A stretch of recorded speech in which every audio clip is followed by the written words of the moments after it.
tonight. Ladies and gentlemen, welcome to Spawncast episode 418. You're going to see MVG here soon. Don't worry.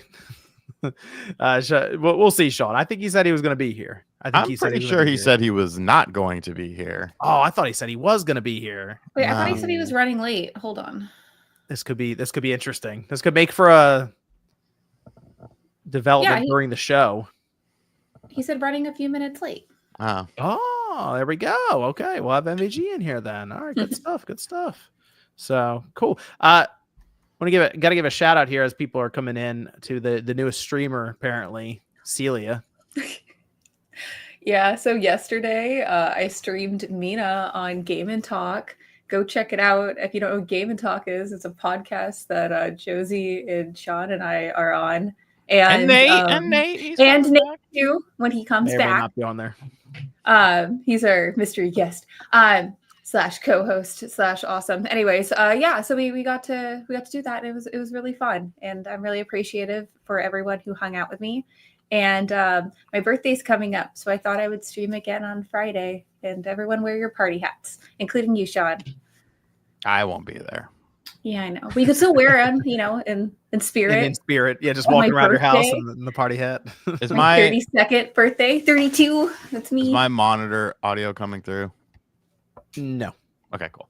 I don't hear anything. You're good. OJ, what's up? What's up? Good to have OJ here. How'd that pre-show go? Good. Good. No, pre-show was good. It was fun to hang out. So yeah, thanks for everybody that stopped by for the pre-show before this one. So yeah. See, he's here. Look at this guy. Practically nude. Celia, I got to respond to your email. I'm sorry. Oh yeah, you're dead to me. No, I'm kidding. It's fine. I'm so sorry, guys. My Twitter account got messed up, so I was like in panic mode for a bit. Oh, what? No, you're fine. What happened to your Twitter account? It got restricted for a bit because some weirdo. What did you do? You pick a fight some people on there again? Yeah. Who did you pick a fight with? I didn't pick a fight with somebody from like Asia, like freaking took it over or something, man. I was like, what the hell? Yeah, got me sweating over here, man. They're about to look through stuff. I'm like, oh shit. Well, it's did you get that worked out? Is it good? No, it's good. We good. We back.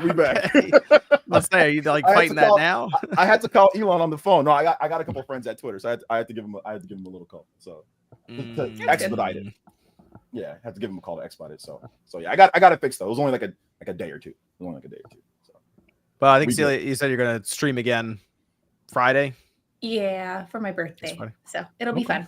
Wait, so can I still, whatever you emailed me, can I still like do something, right? Is it still, or is that? Yeah. Okay, just for context, it was about Mina, right? Yeah.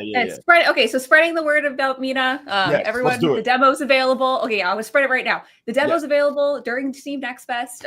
It's going down on the 17th, so check it out. The game releases on October 33rd. Why I say 33rd? 31st. And please wishlist it on Steam. It helps us out a lot. I will be playing it when it comes out. Eventually. Thanks. I will be playing it. Absolutely. MG, how's it going over there? Doing great, Sean. John, good to be here. I just I was in the pool, so I just quickly got out, had some dinner, and jumped on. So it's good to be here. Thanks for having me on. The pool. Is my game audio going through? Just real quick. No, I got no game audio. You're good. Cool. You're good. All right, cool. So yeah, MG's here 2 weeks in a row. Well, he might disappear for a bit, but he's here. Keeping up with appearances, trying to make up for missed episodes. And Sean is here, of course. Sean was the first one here, actually. Hello. Good to have you here. And I picked out a few topics for tonight, of course. I had to grab MindsEye, Sean, because we played it. We had some similar experiences, so I figured we'd go over that because it was something else. It was quite impressive, actually. We did have the Switch 2 sales that came out. We had the Splatoon stuff that hit, so that was cool. And of course, we had the Xbox Game Showcase, which we didn't get a chance to go over because the last show was the day before that. So a lot of stuff there to go over. That let me see. I think there were a couple chats here. Oh, okay. Cool Rip says the only king in the USA is King Koopa. Thanks, Cool Rips. Cyber said King DSP. That's disrespectful. He has the king's tax at the top of his streams all the time. Dude, I it's bad. It's bad. It's just up. It's up on something all day, every day. But it's a restream of his stream, so I'm not actually giving him support. I'm watching a channel called Raw Phil that restreams. Oh my gosh, this man is in the vortex. He is deep. The funniest thing is though, the restream has way more viewers than DSP's actual stream does, but it's just up in the background like all day, like on a computer or on my Chromebook or something, and it's just it's I can't stop. Like, it's so fascinating to watch. Come on, guys, really need to get some support here. You guys want to see the stream, right? You guys want me to play this game, but you guys got to support. We've got no kick subs. Okay. Why do you sound like the Joker from the Dark Knight? You sound exactly like him. You sound exactly like him. Because that's how DSP sounds. 1-to-1. This is it's getting big time. He's on the Spawncast. Now we're talking about on the Spawncast now. Like this is getting heavy. It's amazing. It's just so amazing. Does he pay rent for renting space in your head? Because he doesn't have to. It's free. It's free real estate. Once you start, Celia, it's hard to kind of stop because of how bad he is as a content creator. Yeah, I have zero context. I'm just kind of like, you guys sound pretty addicted to him. If you start, you trust me, if you get into that vortex, you're wondering how has he even for this long? Like, people are just complete. You gotta watch it, then you'll see what Sean's talking about. Okay, send me some clips.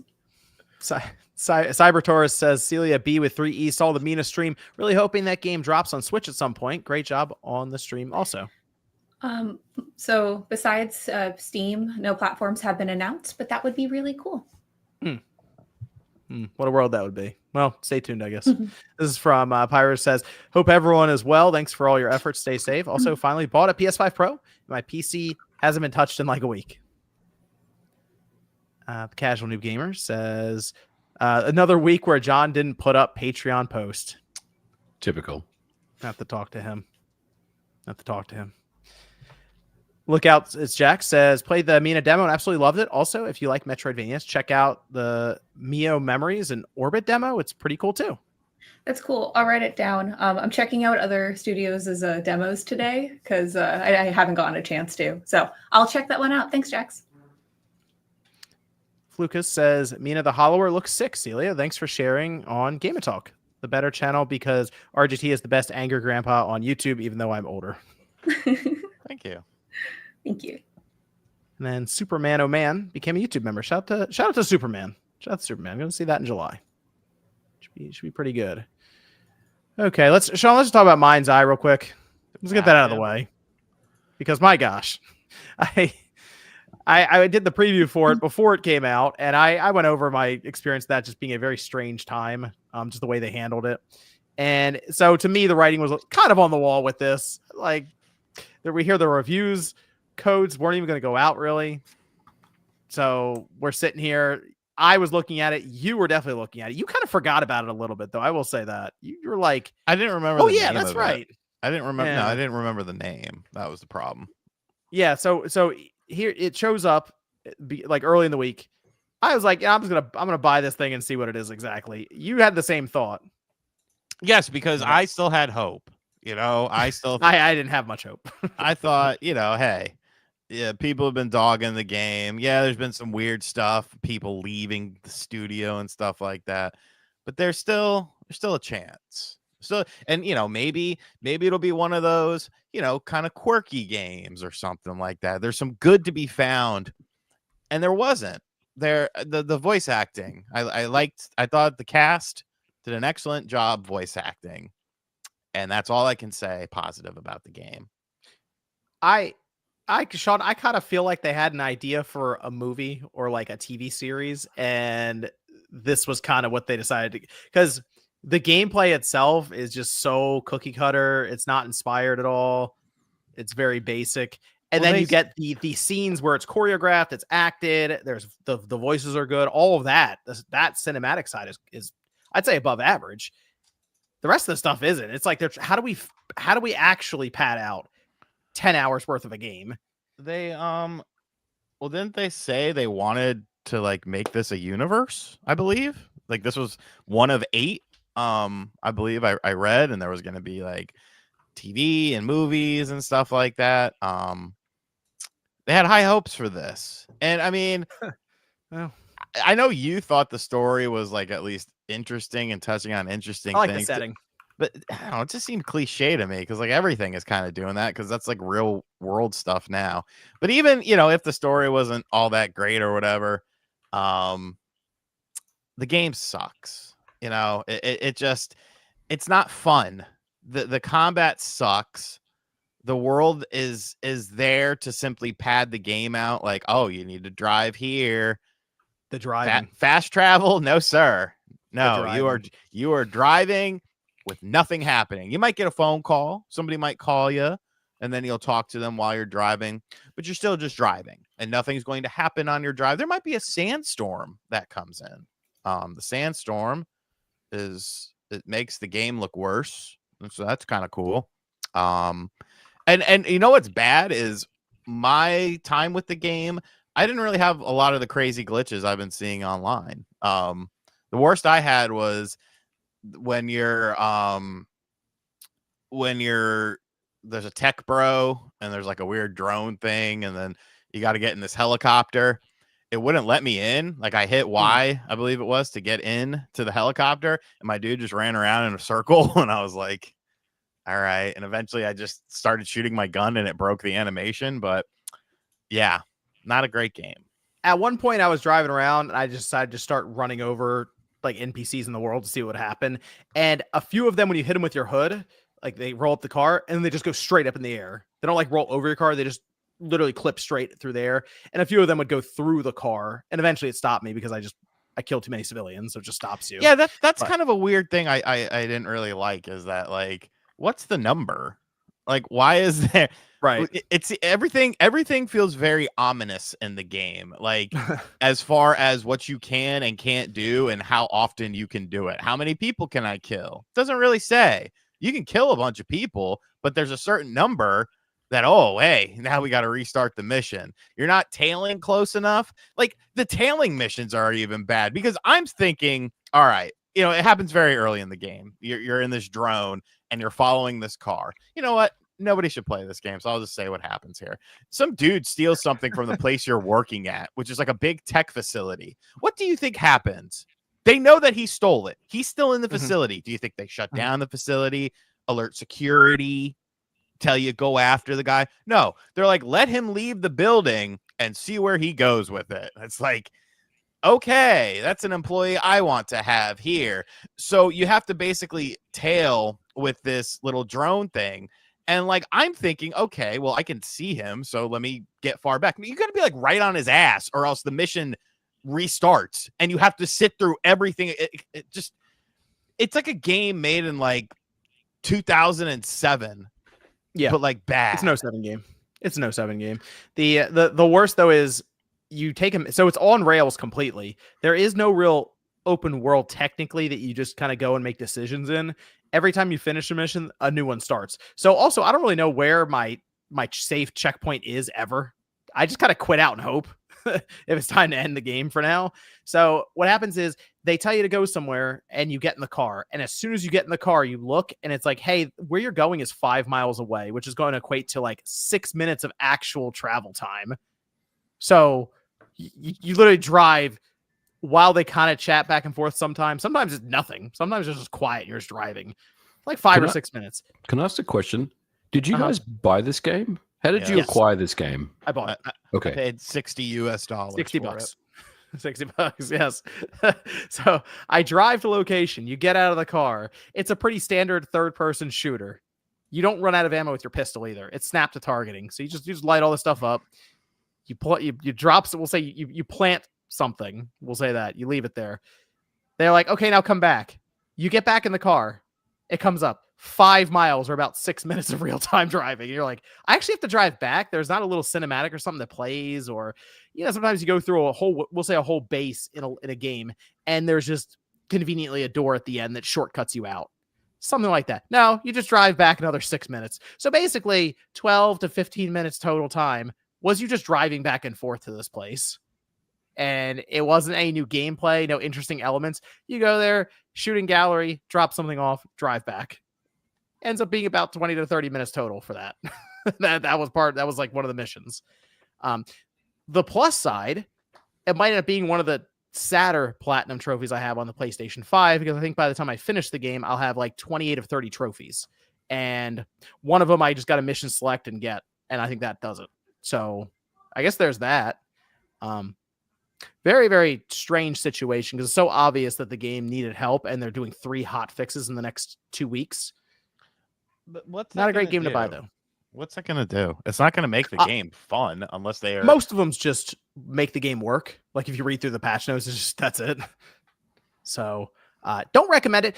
I would recommend it if it was $10 for that. Wow, this game is bad, but it's sad kind of thing. I'm definitely going to pick it up. Black Friday, if it's $10, or I'd even get it for like 15 maybe. Whoa! Because the graphics and the tech look really cool in this game, and it just seems like the rest of the game is just buggy as hell. The graphics are not good. They look good. It's very low resolution when you're actually playing the game, and a lot of screen tearing that just happens like all the time. Like very 2007 game. Like I don't know. It's very weird. When I fired it up on the PS5 Pro MVG and it was running in like 20 some odd frames per second, I was like, oh no. Oh my gosh. That's pretty rough. Basically the worst thing I can say about this game, I had more fun playing Saints Row. Yeah. I was playing Saints Row 3 on the Switch too today. Not that one. That one's fun. The other one. The millennial zoomer one. Oh yeah. So that's MindsEye. Don't really recommend buying it. I played it on the PS5 Pro. Sean played it on the Xbox. Feel a lot better with $60. Yeah, a lot better. Like burn it. You could just burn it, because if you think about it, you're giving the company money, and that's not a good thing. And you don't want to do that. I'm not really sure what they do now. Build a Rocket Boy. I have no idea where they go. They go bye. It kind of feels like that. Maybe they can try building a game. Is this Leslie Benzie's company? Yes. So he's the head of the studio? Yeah. Wow. I didn't really. I mentioned this a little bit for the preview that I attended. The entire 10 minutes maybe of the opening was just to make sure we knew that it was Leslie Benzie's studio. Like they put up the whole accolades, and you have to like flip through the presentation they have, and like the first 4 slides, just making sure you know that, and like showing all the games he directed or worked on, and they close out. This is Leslie Benzie's game. All right, now let's show it to you. Yeah, so they really want you to know that, which maybe backfired a bit, because now it's like maybe we really don't want you to know that. Too late, pal. Yeah. It's got like a 43 on Metacritic, I think, right now. That seems high. That's high. It's like red. That seems high. Like this game is fundamentally like broken. It's pretty busted up, yeah. It is. I wonder how it runs on the Xbox Series S. Probably the same as the PlayStation 5 Pro version. It might be. It might actually. Yeah, I wouldn't be surprised. Oh man, that's so sad. It's so sad. All right, let's let me see. Let's go over to the Switch 2 sales stuff. First of all, how's everyone feeling about a week? A little more than a week after the Switch 2. How's everyone feeling with their time with it? Except for Celia. Someone asked if you won it yet, Celia. No, I haven't. I haven't won any contests yet. So just tag me on Twitter when you see one, and I'll enter it. I'm giving away one. There you go. Dope. Just got to vote on the community page. Just drop a comment on the community page. Random winner. Okay, good stuff. How's everyone feeling about their Switch 2 though so far? A week and a half or so in now. Thank God for Mario Kart, because if it wasn't for Mario Kart, this thing would have been in the draw already, John. So that's. I mean, obviously, content creation and videos aside, right? Obviously, we all have stuff we're working on for the Switch 2. But if it wasn't for Mario Kart, I wouldn't really be playing it very much. I play it every night, every day. Mario Kart, yeah, that's it. Usually I play in the morning. Yeah, I've been annoyed. I've been playing Mario Kart, but I love the backwards compatibility because there's so many games that I dropped on Switch 1 that I'm playing now, like Echoes of Wisdom. But I've been playing this game called Rune Factory, and I'm not ever big on Rune Factory, but I like this game. It's called Rune Factory Guardians of Azuma, and it's actually really fun. So I've been playing a lot of that recently, and I'm enjoying that on the Switch too. It's a bit pricey for the game, but it does come on a full 64 gigabyte cartridge, which is awesome. But yeah, I'm really enjoying Rune Factory and Mario Kart. I play Mario Kart every now and then, but then I think I put about like 6 or 7 hours into Rune Factory right now, and I'm really, really enjoying it. The combat's fun, a lot of different characters to use. Kind of has like Fire Emblem type, like relationship type stuff, kind of like or Persona a little bit as well. And yeah, I'm just enjoying it. I think it's a cool game, and I've never really been into like the farming type stuff and all that. I don't really do all that, but you can like automate everything for the most part. So yeah, I'm enjoying it. Okay. Well, Sean actually is almost done Cyberpunk, so it got him to play through that. Well, I mean, technically I could be done. I'm just choosing not to be done. I'm doing all this side quest stuff. I'm at the that reinforces it more. The final mission. I want to see what else. I want to level up more. I'm only a level like 29, I think, 30, something like that. I think the level cap is 50. I do. Good. You know, now that it functions, you know, it's not like the Xbox One version I played back in the day. I'm enjoying it. Yeah, it's fun. I've given it another go. I was playing it today, actually. I know. I saw you were online. Oh, yeah. I can't get into that game, man. I've tried so many times. It's fun, kind of get into it. Once you start like customizing your character more and building up the skill tree and like, you know, whatever you want to focus on, whether it's like tech or guns or agility and stuff like that. I don't know, but I mean, you know, some games just don't click with people. The update it makes it much better. I have put a little bit of time into Cyberpunk, and I haven't played it since they did like the what do they call it, the 3.0 update or whatever. But they did like a big update for the game, and that made it a lot better than what it was when we first played it in 2020. It was fucking ass when I played it then. Like it didn't work. I played on PS5 Pro and I didn't like it. There was issues, or no, there was no PS5 Pro. I meant PS5, sorry, base PS5. So yeah, it's definitely much better since the launch in 2020. That's for sure. I think they're doing another big update on the game too. Yeah, I think there's something else coming. So yeah. I did start back up Pokemon Violet with the DLC, so I guess I'll finish playing through that now. It does run significantly better. Yes, I've been playing the Teal Mask DLC. And I've been actually using the codes that they give. Like they're giving away an Incineroar. So make sure you guys go get Wolfie's Incineroar because that Incineroar is awesome. So I'm actually enjoying playing Pokemon again, which is great because that I mean the whole game didn't run good, but that specifically the DLC, like the Teal Mask DLC, was sometimes even worse than the main game. And now it's all like where it can like run, and like they've increased like the amount of Pokemon. It's easier to shiny hunt. There's all sorts of stuff, so it's significantly better. So I've been playing that a little bit before I go to bed at night. That's really good to hear. I stopped playing the DLC on the original Switch just because it was just running really poorly. I mean, it's 60 frames in the handheld mode and everything. It looks sharp, so it's a very clean looking game now, which is good because otherwise, you're right, MG. It is basically like looking around for me. It's okay. I guess it's Mario Kart again right now. Yeah. Because I see the vision, especially with game chat.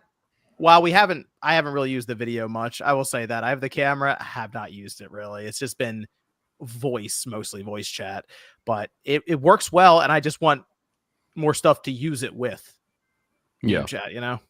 So I'm thinking when things like Call of Duty show up, maybe we get some like Rematch, good multiplayer games coming out next week. Maybe eventually that gets announced for this. I'm just thinking of like multiplayer games that are coming up that would be interesting to have on the system and use game chat with.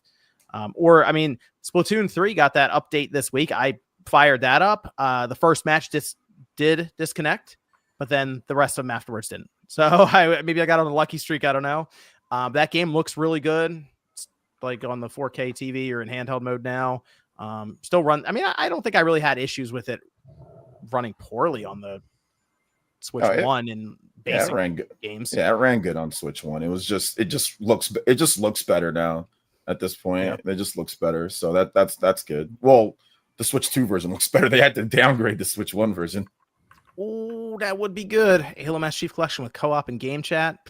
Gears Get of Sean War. to play through the first Halo. I'm not Gears of playing War. through the fucking campaign, John. Man. I'd co-op the campaign. Nope. Yeah, that'd be fun. This is just Play this through the is first this Halo. is a matter of principle now. Oh, come on. Man. It's like The Wow. Boys, how he won't watch The Boys, even though he'd probably love the show. You Is would that love the- the show. Is that the show Yeah, with he the would. fucking weird butt thing or whatever it was, where I watched the intro of the one episode and you're like, "Oh, you'll like this," and I was like, "This The sucks." weird butt. What was I I it? don't think you're think watching that's Keeping Up The the Boys. Kardashians or something like that. That must have been something else. You were not watching. No, You would like well, The Boys, Sean, because it's your kind of humor. Yeah. No, don't assume. I don't like all these assumptions of what I will like and what I don't like. You don't know That's the your real. kind of You don't know the real me, John. No, your real you is the deep. Sing the song. What song? You know the one I'm talking about. I really don't. But I mean, the Switch 2 hardware wise is good. Kind of just hanging out, Mario Kart, waiting for some games to show up there from Nintendo. Which hey, maybe they got a direct coming up. Start dropping some dates. We can get moving on it for the first year. Well, But I know I saw some people talking about Uh-huh. the Red Dead thing. I don't know if you yes, saw that it today. is. We think that's next week where they're going to announce that. Well, yeah, they said that was that there's being going to be mentioned? something Red Dead happening next week, and they're not the only ones talking about it or something. Well, the thing with Rockstar is, I mean, I guess they could be in a direct, but to be honest, Rockstar just moves on their own. Them and Take-Two, so hey, just whatever they want. Here you go. Here's GTA trilogy or whatever, or here's Red Dead 2 update, and PS5 and Xbox Series version out later. There's a Switch 2 version. That's all expected. Which that'll be a pretty cool showpiece then for the Switch 2. But also, that's a game I would love to see on the PS5 Pro. What they could pull off there. So. That's very hopeful. It's been a long time coming for that. But we did get an announcement that the Switch 2 in its first 4 days sold 3.5 million systems. Not even shipped, just like sold outright, which the way Nintendo's usually pretty serious about the way that they present these things in terms of the language they use. So it does sound like, hey, we actually sold these to people. We didn't just ship them to retail stores. So it does make me think that there are just more in transit than what they've announced here and provided. So Nate brought it up, and I was kind of talking to him before about it. Potential 5 to 6 million in the first month, which would be ridiculous. Ooh. I mean, I think wait, it's on the hold table. on. No, I think Mr. M. Remember, Mr. M said Oh my God. 13 mil in 2 weeks. I'm expecting that. He's Mr. M. just trolling at this point. Where's He's Mr. No, M? he's not. This is There- who this man is. No, there's no possible way they can even ship 13 million units. They didn't make 13 million units for 2 weeks. Like it's impossible. That's like us saying, oh, like, we're going to like just jump up and fly right now. No, it's not going to happen. Like, that's not possible for them to do 13. Couldn't be Sure, it me. might be in those boardrooms. We don't know. He could be Furukawa because Furukawa is built different and Mr. M is built different. MG has no idea what you're talking about, Sean. What? He has no idea what you're talking about with Mr. M. Oh, Yeah, I don't. I know about Furukawa. there's being the- different, though. the guy who said, remember the guy who said Bayonetta was 60, Bayonetta 3 was 60 on the Oh Switch? yeah. Last Mr. week. M. That's Gotcha. delusional. I gotcha. Yeah, favorite.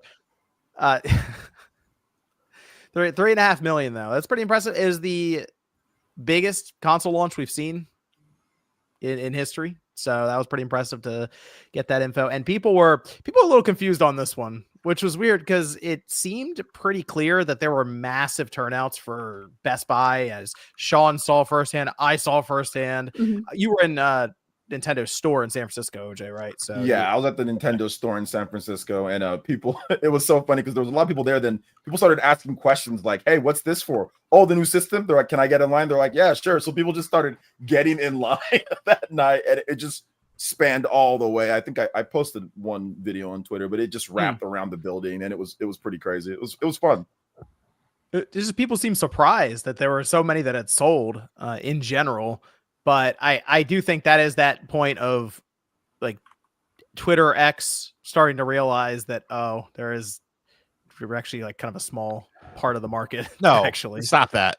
They'll never realize that, John. they will never realize that. I mean, people get mad when I say that. They get real mad and start calling names and all that, but it's literally the truth. Like we're just a small, part of the overall people that play games. I was talking to people there in lines and stuff, and they don't give a shit about Twitter. They don't give a shit about people that YouTubers. I mean, there's a lot of people that just don't care. They'll play whatever they want. They'll buy whatever they want. And they don't want you telling them how to spend what they want, like spend their money on, and they just don't give a crap. So that's just how it is. Like I said, it's just the facts. That's all. Yeah. So when we went out to like Best Buy, it was so obvious just how many people were interested in this device. I will say though, accessories were more plentiful than I was expecting. The games too, but like, I mean, most times you can go to a store and get a PS5 game, even though the PS5 was impossible to find. But like I go to Walmart up the street. There's pro controllers, there's cameras. You didn't buy me a pro controller? What's going on? No, there? I didn't buy a pro controller. Well, I guess you got to save your money for when you buy me the deluxe edition of Metroid Prime 4 on the Nintendo Switch 2. I do have to get you a regular version of Metroid Prime 4. Switch 2 edition, fucker. Well, it has to be the Switch 2 edition, yeah. Because I said we went over that. I was like, what if it? Remember that we were like, what if it comes out after the Switch 2? We're like, no, there's no way that's gonna happen. Yep, anyway, here we are. Well, now I can buy the game. I can buy the game digitally in like Australia or something, so I can get it early and then just keep that copy sealed. Still not even dated, man. Get that game dated. Should have been a launch game. Yeah, yeah, it'd been great to have that as like the single player launch game, and then Mario Kart as the multiplayer one. That'd been cool.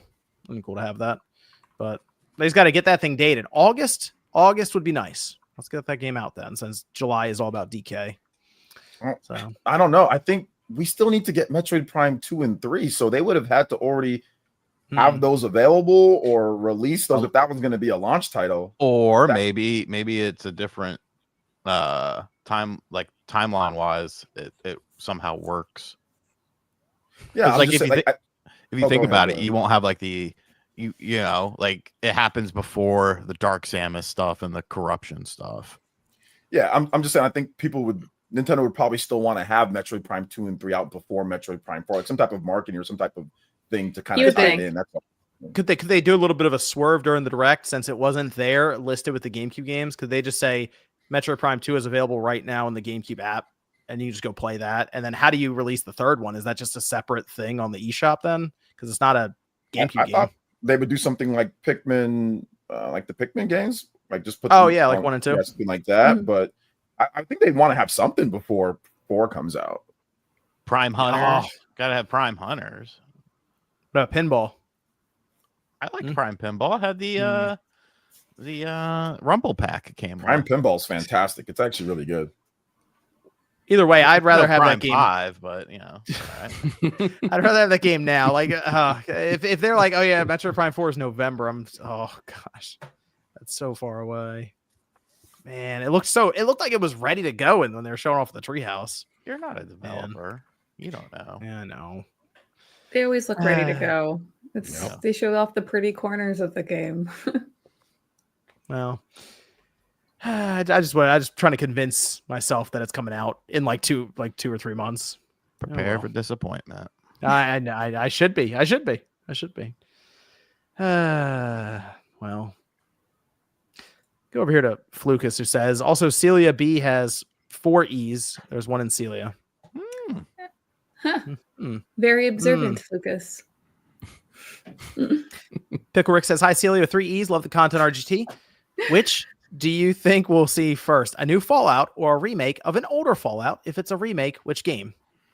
Fallout 3. I think it's a remake. Fallout 3. I don't know. I don't play Fallout. Ronald says, MVG, since you develop games on the Switch, what game would you want to work on that might have been impossible on the Switch, but now can be possible on the Switch too? Not asking to break NDAs. Break it. Well, break all of them. Ronald, I mean, the games that I work on aren't really impossible on Switch, so it's hard to really answer that. I don't know. Let me think about that bit, because like all the games I've done, they run pretty much everywhere, so it's not really like I'm not a AAA developer, so that would probably be best suited to someone that does AAA game development. But good question.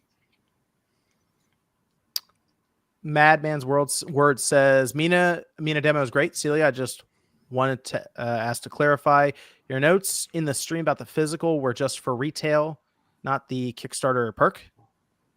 That is a very great question. So as of right now, we've only announced it for Steam, but the release date is on the horizon. So there'll be lots of cool updates and things I'll talk about in the near future.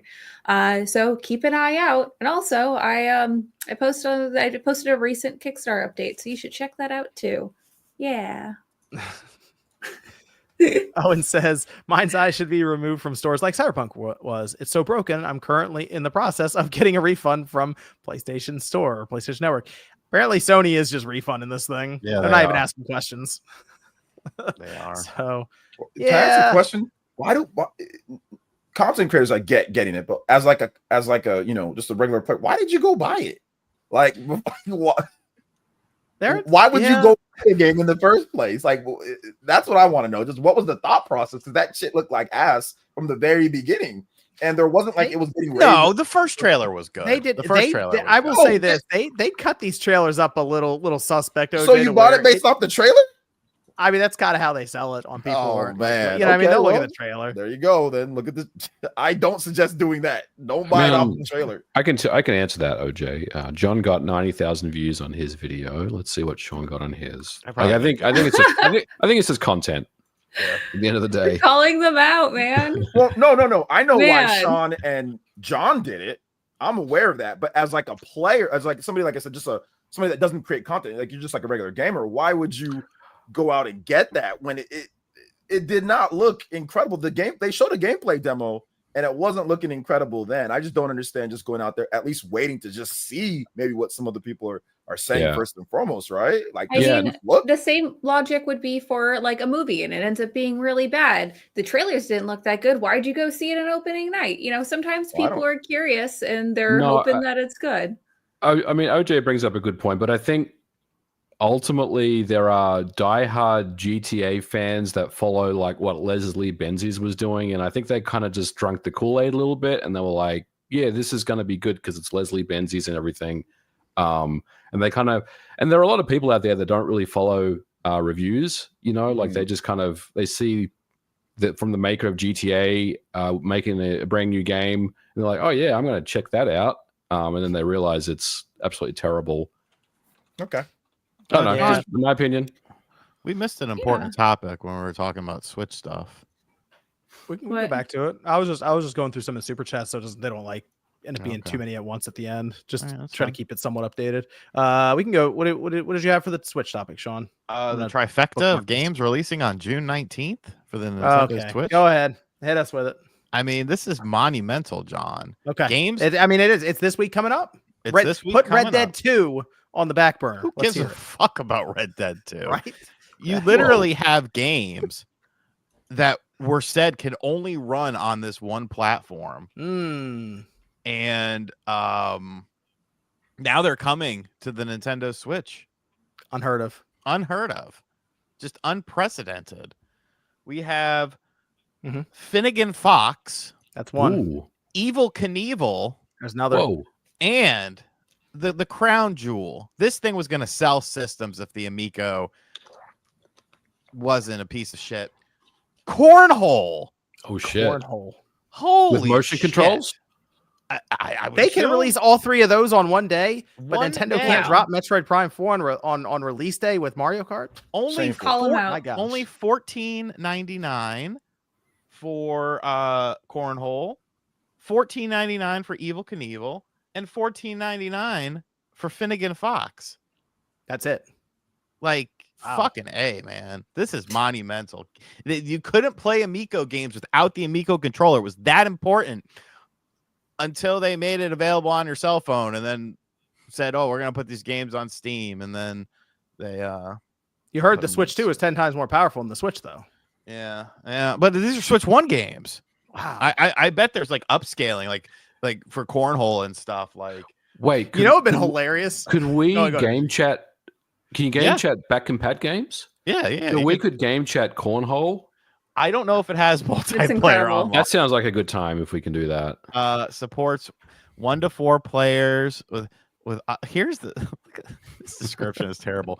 Toss beanbags onto the board or into the hole to score in this fun party game. Cornhole is a popular lawn game enjoyed by people around the world at outdoor events. Use motion controls to toss the bags onto the board or into the hole for points. Play one-off games for fun and practice. Enter career mode and play in venues around the world as you climb to cornhole stardom. Supports 1 to 4 players with optional AI players. I would have said computer players. Fun for the whole family. I do not believe it supports online play though. That's a bummer. Gosh, it would have been a day one buy if it was. Darn. It'd been hilarious if they thought about it and they made Finnegan Fox the first real 120 FPS game on the Switch 2 with a Switch 2 edition update. They don't know what then we'd have to buy it to see it. They also said that the console was coming out and took like $11 million from people and never made one. They made Finnegan Fox though. Did they, or did they? Somebody did. I don't know. A game called Fox and Forest Fox and that already Forest. exists. Wait, Sean, weren't you excited for the Amico?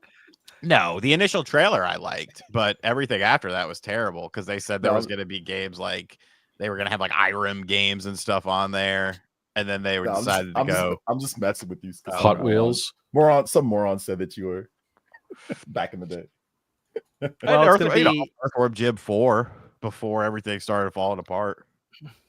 There it is. MindsEye on the Amico. Should have been.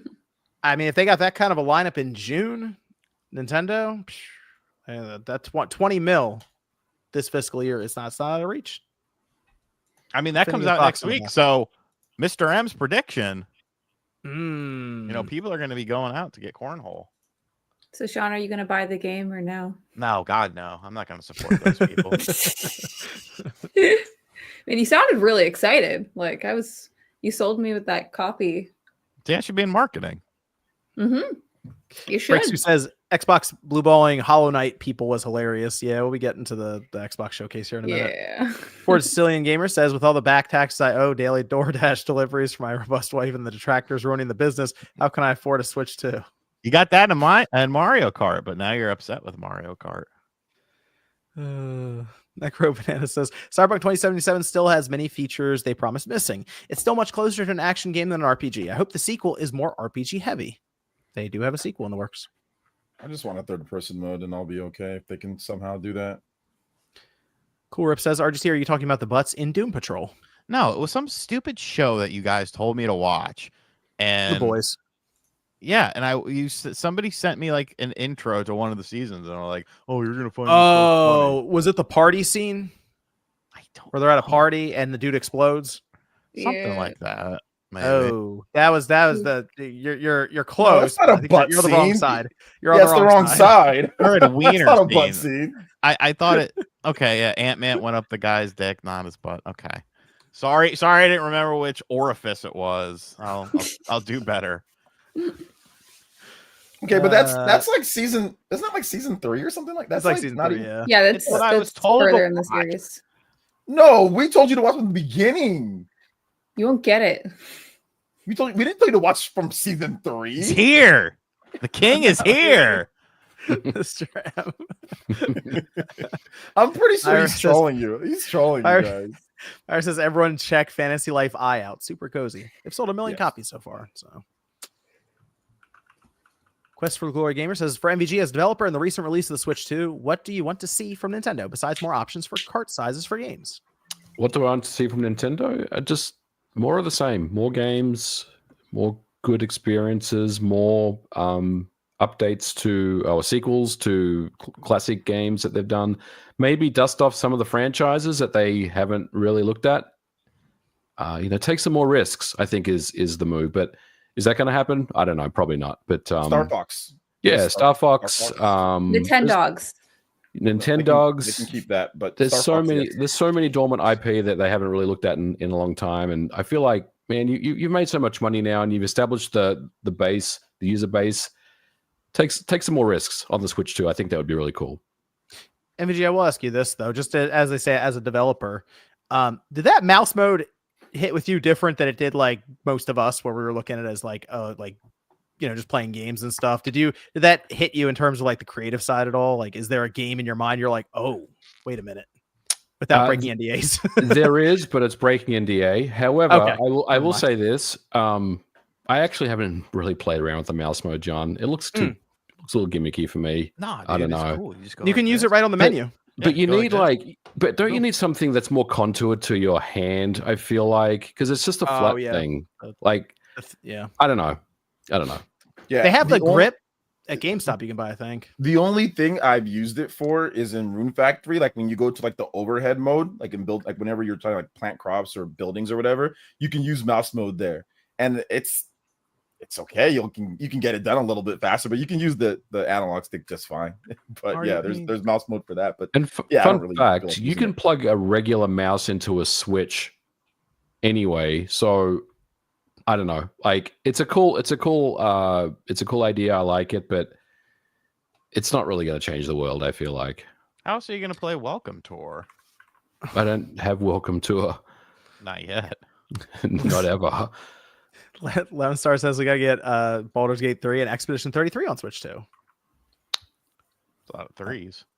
Tijo says congrats to Shift Up on the recent Stellar Blade PC launch. I just wish they didn't screw PS5 and Nikkei players out of that CD key. Either buy the whole game again or spend $50 on Gacha at Nikkei.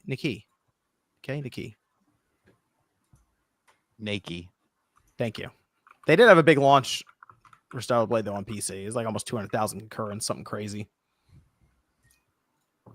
Schultz says, hot take, other than obvious stuff like the larger size and mouse function, I don't think the Joy-Con 2s are that much better. The sticks especially are pretty underwhelming. The sticks are still short, but they have with the glide sticks. I think they move better. I'll say that. What is this? Metro says MVG opinion on Klonoa Beach Volleyball. Hidden gem. That's a deep cut. Look, anything Klonoa, I'm on board with. Good game. Man, I haven't played that game in a long time. I may check it out again. It's a good time. Carlos says, will Nintendo match the Mario or Zelda movies to a major game release, either in release window, theme, or both? Zelda maybe, because they have time to plan that out. And 2027, I could see that. That actually wouldn't shock me because their big, like, major 3D Zelda could be still in that year around that time when the movie comes out. That's the one I think. Although Mario games come out all the time. Mm-hmm. So I think they have more time to plan it out, though. Yeah. David says, just checking in to see where RGT's hype for Wu-Tang Rise of the Seaver. It took 26 years, but are you hoping it will be the banger Shaolin style was? Does anyone think they'll review the game when it releases? I'm definitely looking forward to it. I like, the premise seems pretty interesting. Obviously got to see some more of the gameplay, how everything is going to work. But yeah, I'm definitely looking forward to it. I think it looks pretty cool. I'm sure the soundtrack will be amazing as well. I mean, will it be as good as Shaolin style was? Yeah, that was the release of that game was just so bizarre because it was originally a completely different game that they couldn't release because of the ESRB. So they made it a Wu-Tang game, like bizarre. But no, I'm looking forward to it for sure. Okay, and then I had Michael says, I want a Walmart security robot to have my babies. Okay. Thank you, Michael. Mac Mega says, DSP at RGT co-stream when? Sean should mail Phil one of his Hogan boots and be Hulkamaniac BBFs for life, brother. That doesn't work for me, brother. Have you gotten to the real quick to RGT? Have you gotten to the Hogan arc, the WWE champions? Oh, I'm familiar with that, where he spends like thousands and thousands of dollars on that, and told people that it was for like taxes when he was actually spending it like on like other things on WWE champions, or he said like he needed it for like food and to pay bills, and like he was actually just spending it on WWE champions. He's a very interesting character. He's like, guys, I really need it for food. I need it. I'm gonna get kicked out of my house, please. They give him money. He's like, hell yeah, WWE champions. Spend it on microtransactions for a mobile game. Trails in the Sky SC, the third, Zero, Azure, Cold Steel 1 through 4, Reverie, Daybreak 2, Horizon. That's the order. 60 hours each. Good luck, John. Maybe in this lifetime. We'll see. We'll see. Go over to the Xbox Showcase. It's on Sunday. And you know what? It was a little over an hour long. Then they had the Outer Worlds 2 stuff that they showed off. And I was trying to think of how I would have ranked a lot of these shows because we had State of Play, Summer Game Fest, and Xbox Showcase. I think I have Xbox Showcase as like at the top, just going through it and looking at what they had.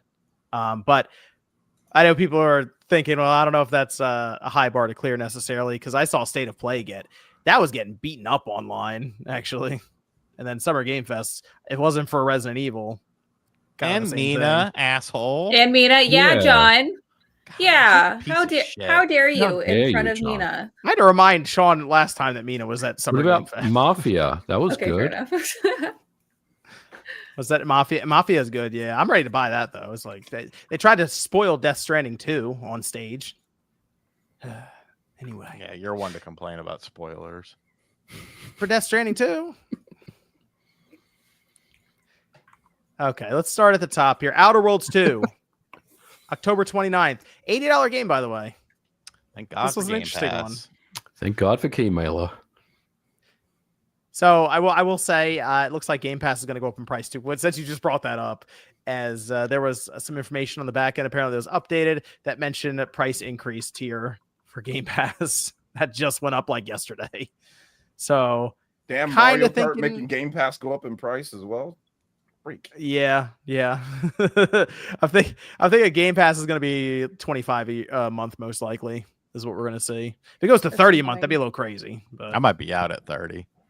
Yeah, just out of principle. Just out of principle. 25 is what I'm expecting because that's what's that? That's 300, right? 300 a year. So jeez, that's ridiculous. If you because they're going to do these $80 games in their mind, they're like, well, 4 $80 games is 300, is $320. So there you go. You save $20 then if you play all these games that you put in there. So that's just my expectation. Just don't be surprised when Game Pass gets a random price increase in the middle of the week coming up. So, but that $80 game, so they're happening. I was not expecting Outer Worlds 2 to be 80. I think it looks good. I don't know if I would have looked at that and been like, well, yeah, clearly Obsidian is going to command an $80 game for their title.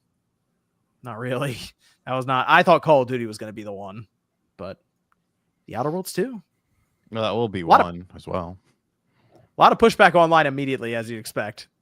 It's like, I don't know if this game, but I don't know how much that matters necessarily to Microsoft because they put these things in Game Pass anyway. So what's the measuring stick anyway for this? I have no idea. I don't think anyone does because sometimes it feels like they celebrate at games like how it does, and then we find out that like Hi-Fi Rush, that studio gets like almost shut down, but then spun off and sold, and who knows? Outer Worlds 2 looks great. It does. It's not $80 though. It's Game Pass or Keymailer. High on Life 2 is this winter, and I could not believe they were ready to show this already. It feels like that game, it didn't just come out. It doesn't feel like it's been soon enough for a sequel. MVG hates this game, by the way. He's like this. It's like how you have like a grudge against, for some reason, Sean, or against watching The Boys. MVG has that against High on Life. I have lots of grudges. But he hates it because of the stupid thing. Talking gun. No, it was the first 10 minutes. That's why you hate it. No, I played longer than that. Look at my playtime on Xbox. I played more than 10 minutes. I played at least two, maybe 3 hours of that game. Okay. I gave it a fair shake. Like Cyberpunk, I was like, no, don't like this game. In the beginning, they have you doing like the opening tutorial, and they tell you to double jump. You can't double jump in the game. So MVG got really annoyed at the game because they lied to him about double jump. I did, but then I came back to it later. But I admit I did not like that gag that they put in front of me. Well, here you go, MVG. Renaissance, A Plague Tale Legacy, 2026. Now we're talking. Are you on this? Absolutely. Nate and I think we both agree that was one of the picks of the showcase. I love the Plague Tale games. I'm definitely on this one. They're great games. For that next year, I had the ROG. Well, you have the ROG Ally X and the ROG Xbox Ally X. It's not a great name. ROG and the ROG Xbox Ally. They showed the handhelds off, which we already kind of knew about because we saw those images of them when they were being shown for FCC filing and wireless certification and stuff. So we already saw them, but here they've actually presented them with the OS and this unified setup that they have for Windows. And yes, it does let you play PlayStation games from Steam on there. That was a whole thing. It does let you do that. The conversation is around this, which is hilarious. People are arguing if this is an Xbox or not. If this is an Xbox device. I mean, it said this is an Xbox during the presentation, Sean. What are we arguing? Everything's an Xbox. Yeah. I mean, it does have Xbox in its name. It has an Xbox button on it. It's obviously a partnership between Microsoft and Asus to have that software loaded on it, that early OS. But man, this is such a point of contention. People are really trying to figure this out. So, okay, on the other, besides it blatantly saying this is an Xbox, on the other side of things, one thing that I noticed is that the verbiage in the copy uses the certain kind of naming standards when they are talking about third-party items that are using Xbox's licensing. So they'll be like, this is an Xbox inspired blank D blank or whatever. It's not directly saying that.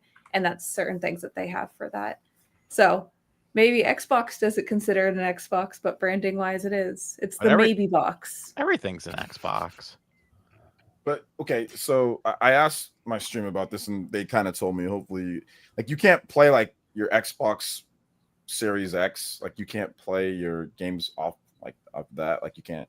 It's right. Well, they have play anywhere. Right, you're talking about certain play anywhere titles. So they say they have 1,000 of them. This is the problem they're running into right now is their library of games still are not actually unified. It's still kind of split up. But they have 1,000 or so play anywhere, and they say 1,000, but there are a lot of games that aren't. It's almost like how I say, hey, 19,000 games came out on Steam last year. And you go, okay, well, how many of them weren't shovelware or junk or stuff like that? It's kind of similar where they have this big scattershot approach of play anywhere. And there's so many you're legitimately going to play or interested in to certain quality standards, we'll say. So in this case, not all your 360 games, for example, that are backwards compatible on your Xbox Series would then work on this handheld. So in that case, you're right. It's not necessarily unified for Xbox. So I don't really see this as an Xbox, quote unquote. I just see this as a branded ROG Ally, but it is getting kind of the early OS that I've pretty much wanted for one of these PC gaming handhelds forever, because Windows is just not great for it. At least the desktop they present to you. What they have here actually looks good. I will give them that. It looks like kind of that Steam Deck interface when you turn it on, and then it has Game Pass attached to it immediately. Here's the situation though. Z2 Extreme AI in the top of the line one, still kind of the Z2 chip in the lower end one. How much do you think these things are going to cost? $1 million. Well, I mean, what does what are the current ones cost? They're $800 for a ROG Ally. The Ally X is I think they actually went up in price because of all the stuff and the exchange rates, tariffs. What I feel like they increased the price to $900. I could be wrong. They might have. I feel like they're fluctuating. It was $800 to $900 for the Ally X months ago. How much is it? 800 the last I saw, but people keep posting images from Best Buy at 900. Oh God, $999 probably. I think Sean mentioned at one point. I think he's right with his pricing take. By the way, I think that those prices that were thrown around, Sean, those rumored or leaked ones, were in a different currency, and when you convert it over, they're kind of estimating $750 to $1,000 for that's two of these. I mean, because there's two different ones. There's a high end and a low end. I think the high end one though, the premium system is going to be $1,000 with probably 3 months of PC Game Pass or something like that. Yep. Does it come with a kitchen or anything else? God, 1,000? Yeah, I think people are going to start getting perspective around some of these handhelds very quickly as we go along. So we just had the whole conversation around the Switch 2 at $450. There'll be a lot of perspective here soon. There's a lot of hindsight. And I think in 3 or 4 years, I feel people are going to look at that $450, even $500 Switch 2 and be like, maybe it wasn't that expensive actually. So It's this sticker shock. It's gonna hit hard with this one. And of course, you know, the everything that thing does you can do right now, except for the new OS, which is still coming to the ones that are out right now. Yep. I mean, it'll be a more capable system. Obviously, it's getting the Z2 Extreme AI chip. It should run games really well, much or better. I don't know if it's going to be really well because there's still bandwidth limitations when it comes to memory and the GPU side and battery limitations. But it's targeting 1080p on that screen, so they should be able to overcome that, I assume, with the Z2 Extreme. But that's the most interesting part of it to me. Legitimately, there's the benchmarks around this AMD chipset that's got to hit. So we're finding out more about this later in the year. They just said holiday, and they did say that Hollow Knight Silksong will be launching alongside of it. Not console specific though. Team Jerry had to come out and be like, no, we're not exclusive to that handheld, guys. It's just coming out in general when that handheld comes out. Do they have a window of when it's going to release? Holiday, I guess, is what we have right now. Holiday. Okay. Just wondering for no particular reason. So basically, whenever they give us the release date for that handheld, it's the Hollow Knight Silksong release date too. Yeah, that's what I was wondering. I wonder if it'll get leaked, like because of like a retail store or something. Could like if they have SKUs or whatever. Because Best Buy will be selling it. I figure that's the thing. I'm also curious if this handheld is more available than what we've seen with some of these PC handhelds. Because a lot of times you just have to go online to order them. Steam Deck is notorious for that. So you walk into a store day one and there it is, just like on the shelf, and you can buy it. So we'll see how that goes this holiday. Yeah, I'm sure it'll go great. I'm not. What's I don't know the if they're market expected cap? to be big sellers. But so then why do it? What's the I point? think they just want research. I think it's literally just R&D. Like, let's get this out here. Let's see if we can develop this OS with feedback more. Do you think it's for you think that's the OS that's going to be on the next Xbox? That's kind of what people have been thinking. I do, and I think that's going to be a weird situation for Sony. Although they might not care by then. Maybe they're just like, yeah, whatever. If you buy God of War on Steam and it works on this Asus box that has the Xbox branding on it that goes under your TV, what do we care? So maybe that'll be it. But yeah, I think that's the case. Unified OS across all these devices, which technically I guess would make Microsoft much more of a software company than a hardware company in video games. Well, I mean, writing's been on the wall with that.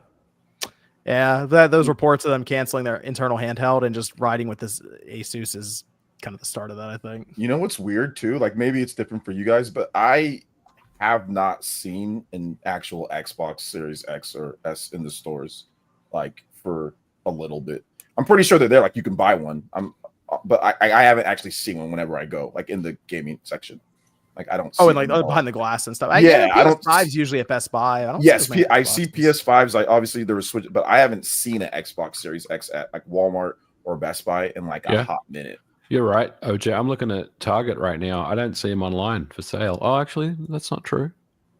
That's meant in store. Like I know you could probably buy it online and like they'll have one there for you. No, I'm checking stores. They're all out of stock at least in my vicinity. I don't see them anywhere.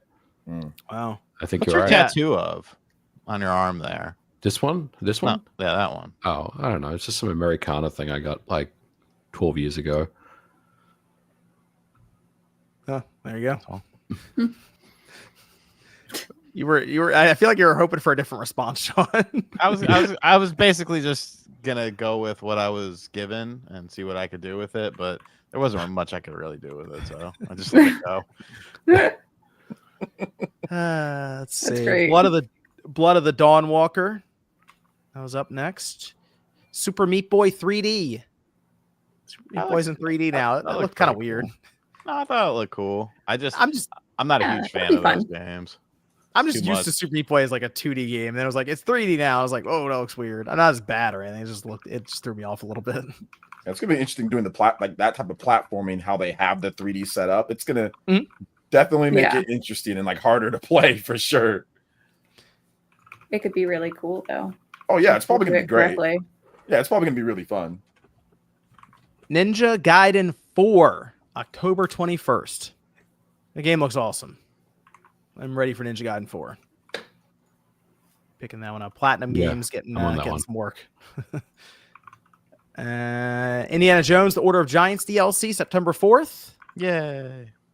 Go back to it. It's going to be one of those things, though, where I haven't played it for so long because it's not out till September. It's going to be like, I think, remember the controls again real quick. But oh, no.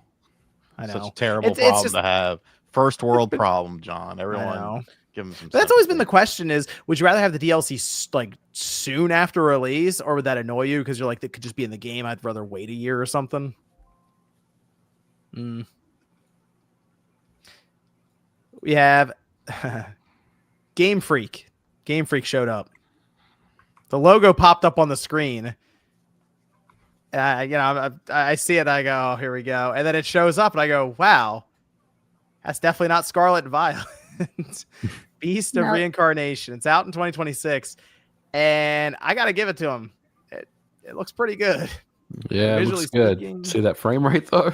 Yeah, I was about to say, they followed Game Freak tradition and had frame rate issues. Like, it's important for them. Look good. Watch that trailer again, John. Watch it carefully. Because I saw a lot of chugging in there. A lot of chugging. Game. Is it? Did they confirm that? Yeah, PlayStation confirmed it. They said it's a Game Freak Gold Souls. Like that was PlayStation's official on the Twitter. It's a and if you just watch the game, if you just look at it, it's a Souls game. You can. Yeah, I thought maybe it'd be more Monster Hunter-y though. No, it's a Souls game. This had Pokemon fans online confused. I noticed this. No one seemed to know which way was up when this was going on because it did not look like Game Freak to them. So, all eyes on that next Pokemon reveal whenever that happens. See how that goes. It better be beautiful. Yeah, because now people are like, wait a minute, they can actually do that? Really? Apparently. Clockwork Revolution. I think this is my game of the show. I think so. It was one of them. Definitely one of them for me. Looked awesome. In Exile, it looked a little like BioShock Infinite early on, but then it kept going and it kind of turned into its own thing. I have a question for Sean on this. So this game, Sean, obviously is very British. How are you feeling about this game in general? I just helped out a British man with his YouTube channel when it was facing problems. So, I've made some peace with the British, but I like it. I think it looks good. Just with the British in general. Okay. Anyway, they have character customization. Of course, they showed you make your character in the beginning, weapon crafting. They had time manipulation. So they were rewinding stuff, freezing stuff. At one point, they took a bullet that was fired at them and sent it back into the gun, and it exploded. So that actually sounds pretty cool, like different abilities that you get through it. And only issue is it's coming in due time. They were not ready to talk about when that game is coming out. So I'm kind of thinking that might not even be next year. So that's big game for InXile to do, but I think it looks awesome. So I'll keep it on that. Grounded 2, early access July 29th. Apparently this is a game that they had to go to the sequel because they had to leave the Xbox One behind. So sad for the dozens of VCR players out there right now, but they could not apparently accomplish whatever they were going to do with Grounded 2 on, I assume, the mechanical hard drive mostly, and maybe the CPU. So we have Chronos: The New Dawn. We're a third-person horror shooter. It's out fall 2025. Elder Scrolls Online: Season of the Worm Cult. There's Aphelion. I think that's a Nate game because it's from Don't Nod. It's like a sci-fi narrative horror mystery game. Oh, that might be your kind of game too, Celia. For Don't Nod. Don't Nod, homie. I don't remember a lot of games in the showcase. Like Life is Strange. Oh, yeah, that's probably. Oh, yes. Yeah, this is a Celia game. I'll play this. Okay, there you go. I feel like that was a Celia game. Yeah. There are no ghosts at the Grand 2026. The musical mystery Ghostbusters game. It looked different, I guess. Very, very different.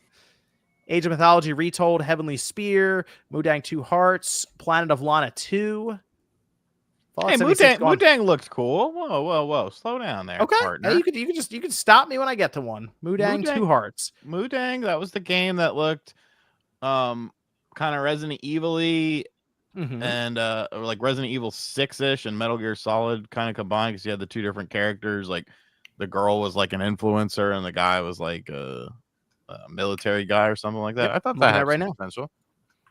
Taiwanese game, I believe. Okay.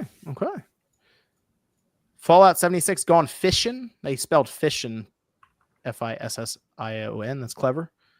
Solo leveling Arise Overdrive. Quite so I caught heat for that game. Okay, yeah, no. So this is interesting. You had to cover this game in your video. Yeah. You have no idea what solo leveling is. Yeah. And if you say anything slightly sideways at this game, you are in trouble. I'm going to tell you that now. No. Wait, what did you say? Wait, you don't know what solo leveling is? No, I'd never heard of that fucking shit before in my life. It's so good. You have to watch it. Okay, fuck the boys. Watch solo leveling. There is a list of things that I would hate to do that I would do before watching solo leveling. So what in my video I hate said good media. Okay, talk. I don't watch anime. I said it sounds like they picked, like they put a bunch of words wrote it down on individual pieces of paper and then just threw all the pieces of paper in a box and picked the first four pieces of paper, and that's how they named the game, because the name made no sense to me. And yeah, people got mad. That's kind of how Game and Ex Machina Titanic Scion sounds. Yeah. Yeah, but at least there's words. At least I had a precedent with that, because they had done one before. Like this I had never fucking heard of it, and I was like, what's it called? Solo leveling. No, the other two parts. Arise Overdrive. Yeah, like Arise is his catchphrase. Yeah. I'll take your word for it. Dude, cool. It's actually kind of funny, because I don't have any confidence in this game whatsoever. I'm just gonna tell you that now. Looking at it, I almost kind of feel like this is a bit of a cash-in game. I kind of feel like this is a, hey, it's popular, let's do something. This is a cash-in game. I'll say it for you. Dude, as someone who's played anime games for 30 years now, I've been playing anime games from the beginning, and I can see a cash-in when I see one, and this is definitely one of them. But we'll see how long it lasts. I mean, look at the last Bleach game. That's already been forgotten. Like, it's these anime games, man. Like, I've had enough. I don't even care if I like the IP anymore. Most of them, almost all of them, are cash-in games. Like, there's only been very few that aren't over the last number of years. There's been a couple good Dragon Ball Z games that have not been cash-in games, but almost everything else, from JJK to all the other popular animes, even Naruto, gets just slop cash-in games, and it's terrible. I hate it. I wish they would actually spend some more time on some of these. Hold on. But I mean, maybe it's good. Maybe it ends up being good. Maybe I'm wrong. If I'm wrong, I would love to be wrong. Actually, I hope I'm wrong when it comes to this. There is a Sailor Moon beat 'em up game on the Super Famicom that's very good. Okay, that's one. I played it. Inuyasha and the Cursed Mask, PS2. That's very good. That's actually the extent of the Rambo and Half PS1 fighting game. Really, all recently Dragon Ball Fighters. I mean, maybe you could say like Kakarot is pretty good. Dragon Ball Kakarot. Yeah, DBZ does it well, but yeah, that's about it. There's most anime sucks. Like, even the top, like Naruto Ultimate Ninja Storm, like even that's like ran its course. You know, like it's terrible. Sean, if you ever see one of these pop up, these anime games, and it looks like an arena fighter, just assume it's like a cash-in game. That's the best way to go about it right now. But the reason this one in particular is sort of funny is because solo leveling is pulling a lot of tropes from the video games with how it's kind of created and sort of the idea around it, and now they're taking this anime and turning it into a video game. So sunrise, sunset. Yeah, basically, it's just cyclical on this one. It's very popular. They figure they could probably sell a couple million copies off the name itself. There you go. Well, I'll also say Demon Slayer game is okay, but it's literally just the skin of Ultimate Ninja Storm. Like I thought it would be something different, because I'm thinking, oh, it's Sega, it's Aniplex, it's a different company. I don't know what they did, but they like licensed, or they like they licensed the engine or whatever that the Naruto games use, the Ultimate Ninja Storm games use, because it's the same thing, just Demon Slayer. You know. Sean, you ever play any of the dot hack games? I played those. No, John. Oh, I don't know. I mean, it's like they were like popular RPGs during PS2 era. Yeah, they look like anime stuff, so I wasn't super interested. Sean, what did anime do to you? Nothing. I've just never been interested in it. Some people don't like things, and some people like things. Okay. I did play a Fist of the North Star game that was rebranded as something on the Sega Genesis. What was the name? The character's name was Arzak. I don't know if that was the name of the game though. We have Animo. I'm not done yet. I gotta find. Last Battle. The game was called Last Battle, and like 20 years ago on YouTube, somebody made a song about Arzak, who's the lead character of the game, and I can't find it, and it really makes me sad because I used to sing it all the time. I would go, Arzak is lost. He's lost inside a maze. Where am I? He can't get out. So this is where he stays. It's very catchy. Thank you. We have Animo. I think that game looked kind of like it had like Pokemon aesthetic sort of to it. People were saying. It's 2026. Tom Pro Skater 3 and 4 got another shout out. That is out in 4 weeks. 1, 2, 3 weeks. 3 weeks. Is the Switch 2 dropping day and date? Yes. For that game, it is. Yeah. Yes. It's up on the eShop now. I may grab that on the Switch too. Yeah, I'd be curious how that performs digitally, not game key card. Right. Speaking of which, side note, did you see that the situation that happened with Disgaea MVG?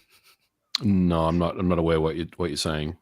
So it ties into game key cards, but they did a release for Disgaea 7 Complete Edition, I think, and it's this collector's edition. It's $100 on the Switch 2, and they posted it. People immediately saw the front game key card there. Okay, so the way it works with them, was it Nice? I think that does the Nice orders. Does They do all their own orders. Yep. So the way it works is they have a bar at the bottom that will tick down as people do the ordering to tell you it's out of stock. So to start at like 100%, works all the way down, right? 2 days later, it's still at 100%. Wow.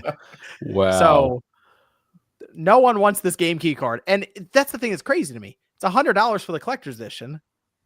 You're selling to the person who wants it on the cartridge, to where if it needs to be $20 more, if it's $119, it's really not that different to the person who's already going all in for the collector's edition.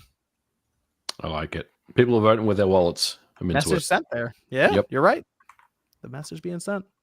Well, if it's NIS, I buy a lot of NIS games, and the people that buy NIS games are the same people that buy like Marvelous, right? Or the same people, they want the physical edition of that. So like Daemon X Machina, that's a physical edition here in the West, or even Rune Factory, that's also Marvelous. And you know, they talked about the problem that they had, how they had to make the decision, and it costs a lot more. That's why the game's $70 and blah blah blah. But people are buying it. You know what I'm saying? Like people are picking it up. So it's like, yeah, for stuff like that, you gotta just charge more. If it's gonna cost you more, just charge more, because the people that are big Disgaea fans, they'll buy the real physical edition with it. They don't want, like, the people that like these type of games don't want like game key cards. They'll just buy it digital if that's the case, you know. Okay, I found it. This is what I'm talking about here. Here it is. You see that Disgaea 7? Wow. Udo edition? 100% stock. Almost like it says game key card. That's crazy. Yep. It's wild. It's a nice fan though. Oh no, people like the stuff it comes with and everything. There's like, hold on a minute. I'm okay. I'm good. That's it. That was Ronald's donation. No, that was actually, we've had this conversation before. That was actually something that was very surprising to me, that when I worked at GameStop, like how many African American men were like really into anime. We've talked about that before. Reynolds says Sean heard black people like Dragon Ball and said no more anime. He'd rather go Hulkamania. The fact that he likes Hulk Hogan over anime, that's just that right there. Not only is it racist, I remembered. I watched. Not only is it racist, it's just wrong. Season one of Initial D. Season 1 of Initial D. I watched that. I did. You know, that. wrestling is always described to me as anime because like the plot lines and like how convoluted it can get. So you might think like it. No, seriously, that's why I think you would like anime because it's very similar. I mean, Initial D was decent. I like. So that. You do watch anime? I watched season 1 of Initial D when I was bored one day. That's still an anime, very famous one. Yeah, good for you, you weeb. I'm not a weeb. There's like 24 episodes of Soul Leveling, Sean. Go ahead and watch it. I'm not watching. Yeah, it's so any good. Of them. Oh my god, I'm so excited for the next season. Gears of War Reloaded. We've played this. Oh yeah, I watched the Shenmue anime too. Mixed results. Oh, what? The Shenmue one. That counts. I wanted to see how they advanced the Mark character. I like Mark. The dude who worked at the dock. His brother. Met his demise. Gears of War Reloaded. No. Well, they heard you were liking it too much. You can't like anime. See? Get that out of here. Gears of War Reloaded. They showed that again. We've played it with the beta this weekend. It's gone okay-ish. Nate's good at the game. The rest of us follow Nate. It's all right. I mean, look, I'm glad that I got a free upgrade because I have the Ultimate Edition. I'm going to just run through the campaign and campaign should be fun. That'll be it for me. I'll play a little bit of multiplayer with you guys, but I don't know. It's still Gears of War multiplayer. Rematch next week, though. Yeah, it's just prettier. Like they really didn't. They didn't do anything. Yeah, they didn't. It's just a prettier looking version of, unless there's some hidden feature that they're just not talking about, like or a new game mode or something. Like it's the same maps, the same layout, just prettier graphics. Which I mean, it's cool in and of itself, but yeah. Persona 4 Revival. So Persona 4 is getting, I guess, like a remake for it. Celia, I'm sure you're happy. Yes, I cheered. I was like, okay, showcase over. I'm sad that we didn't get like a full-on trailer. Like it was just a teaser. Reveal trailer. Okay, it was fine. The terrible thing about it is that we didn't get more. Okay, like that's the problem. And a teaser trailer. It was a good teaser trailer because we knew what it was. It was very exciting to fans, and it's cool to see that it's happening. As a trailer to like advertise more, and get us excited, no, but that will come later when they're ready. I'm just excited that they acknowledge it and it's on the horizon because I've been meaning to replay 4 and I was going to play Golden again. And I'm glad that I didn't because I'll get to play it eventually soon. All the voice actors let us know that it was coming. Yeah, I didn't really pay attention to the drama on that. Okay, yeah. I was busy with Mina stuff. It was like viral marketing. Like they were all saying, "Yeah, I'm not going to be inside the Persona 4 remake. I'm not going to be in the Persona 4." They were all saying that, and then they were deleting their tweets. It was so weird. Dude, are they going to get in trouble for that? Because like, I don't know. Like, I don't know. Sega doesn't fuck around with NDAs. I don't like all of the voice actors were doing that. So something makes me believe that it was some type of viral marketing or something, because like literally all of them were like, yeah, I'm not going to be in it. I'm not going to be it. Like, why would they all break NDA like that? Yeah, that is weird. I wonder why they didn't have the majority of the cast return. I understand sometimes recasting happens with certain characters, but like everyone? A lot of them did. Maybe not every single one, but there was definitely a lot of them that were saying that, like on Blue Sky and on some on Twitter, some on Blue Sky. I'll look into the drama for that. I just haven't been paying attention. My life has been Mina mode for a while. Yeah. No, I understand. Like I just saw it briefly. I don't think I even covered it like in a video or anything. Mm-hmm. We had Invincible versus. I'm happy and I'm sad with this. Yeah. I'm happy as a super fan. I know you're a super fan of Invincible too, right, John? I know you. I do like quite a bit. Yeah, I'm a super fan of it. It's right up there with Boys for me. The Boys as one of my favorite shows, and it's cool that Invincible's getting a higher quality game because the mobile game is absolutely garbage. But it's like it's a 3-on-3 fighting game, which I was hoping for something maybe a bit different. But I think it's from the people who make Killer Instinct.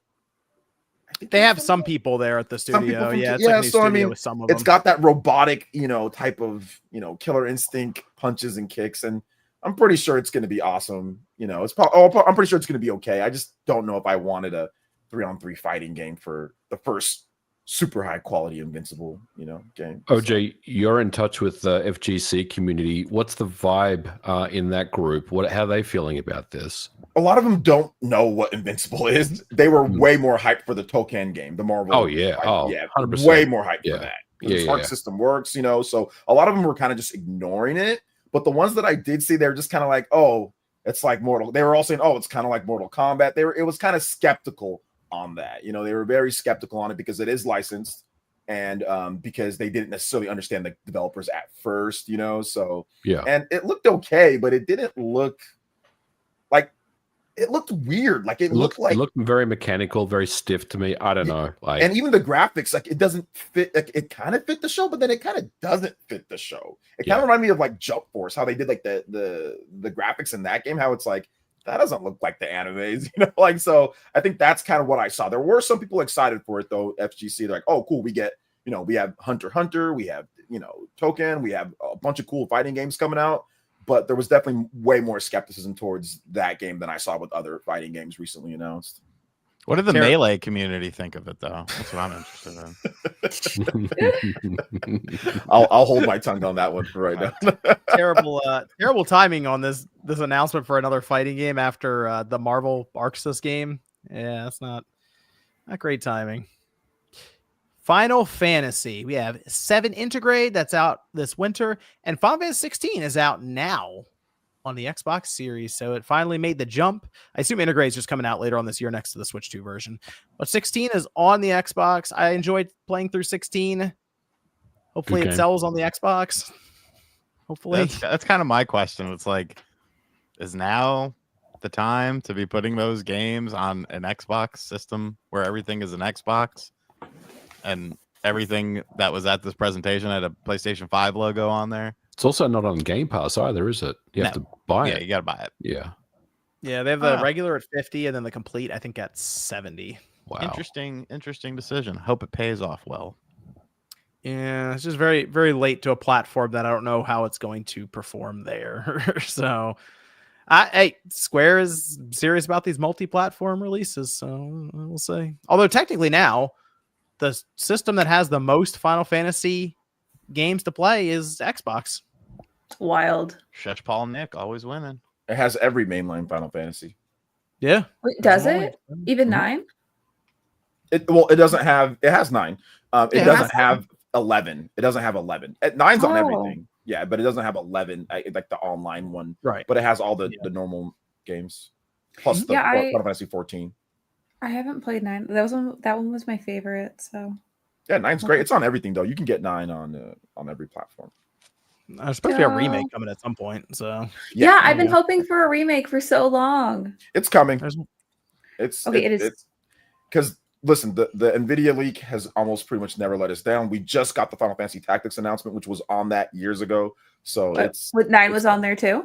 9 was on. 9 remake was on there. Yeah. Okay, if we go down the list of the things that were leaked from like whatever, like how long ago was that? I think 2021 or was it? I think Nate said multiple times that 9 is out there somewhere, Celia. It was leaked multiple years ago. It was leaked years ago at this point. So okay, so I should not buy it for $20 on Steam right now. I mean, you can. You can, but I would hold off. I mean, okay.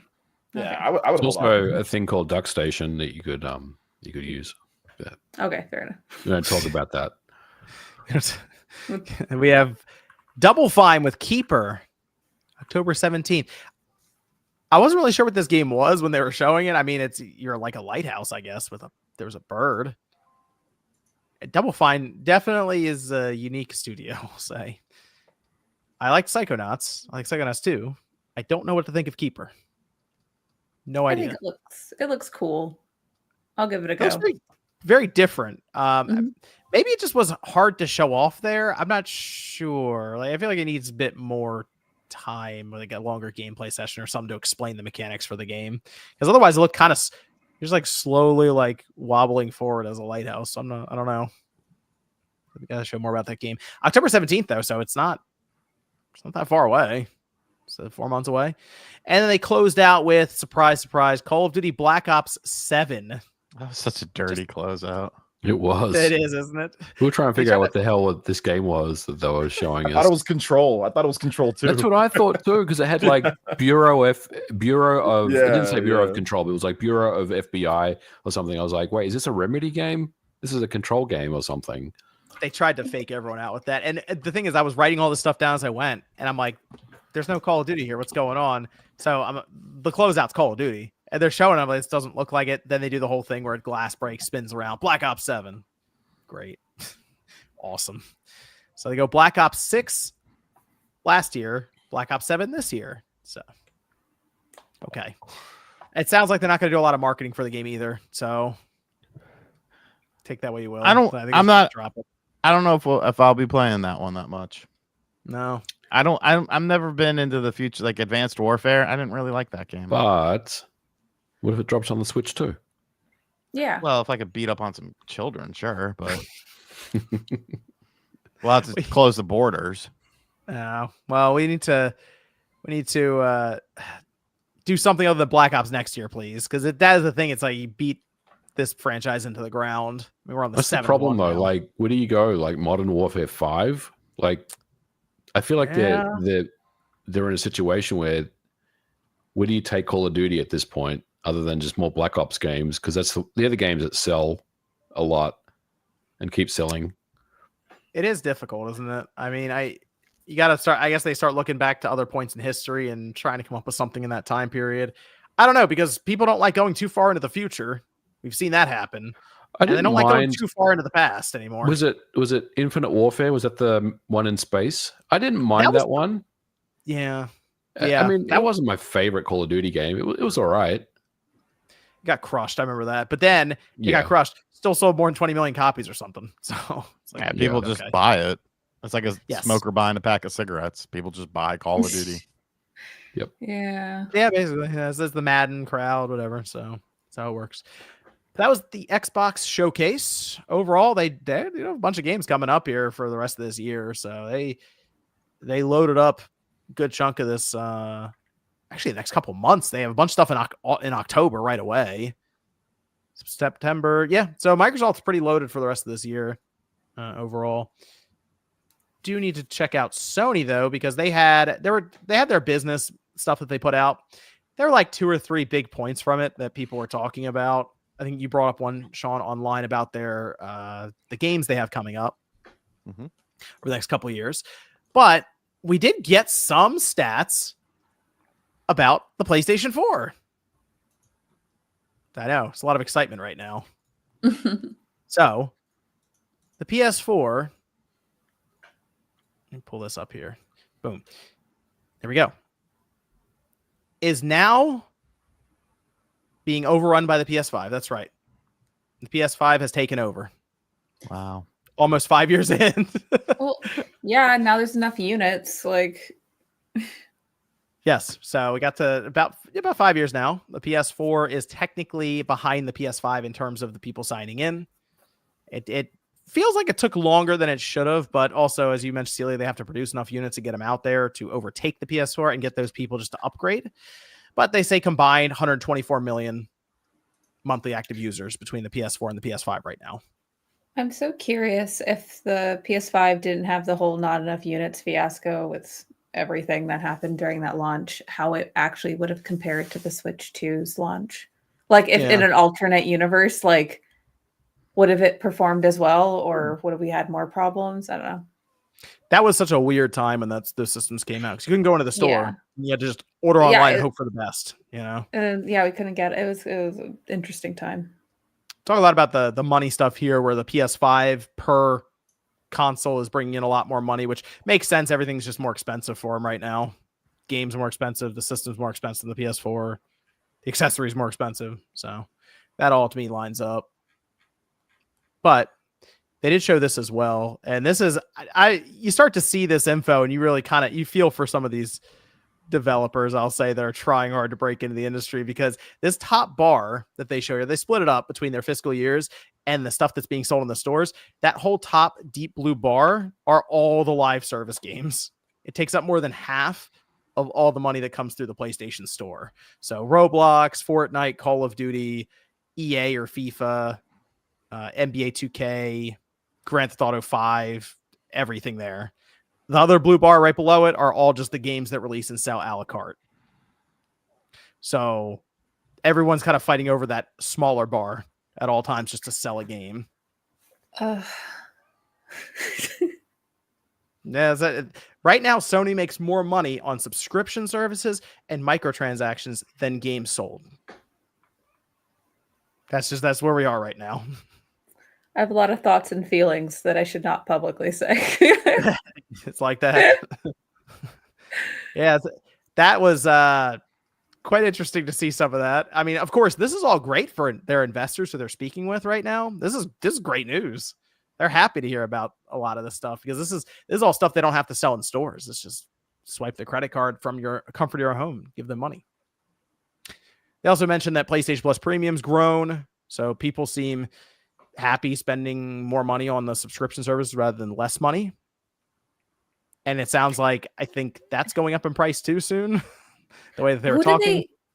Who do they survey for they're cool with it?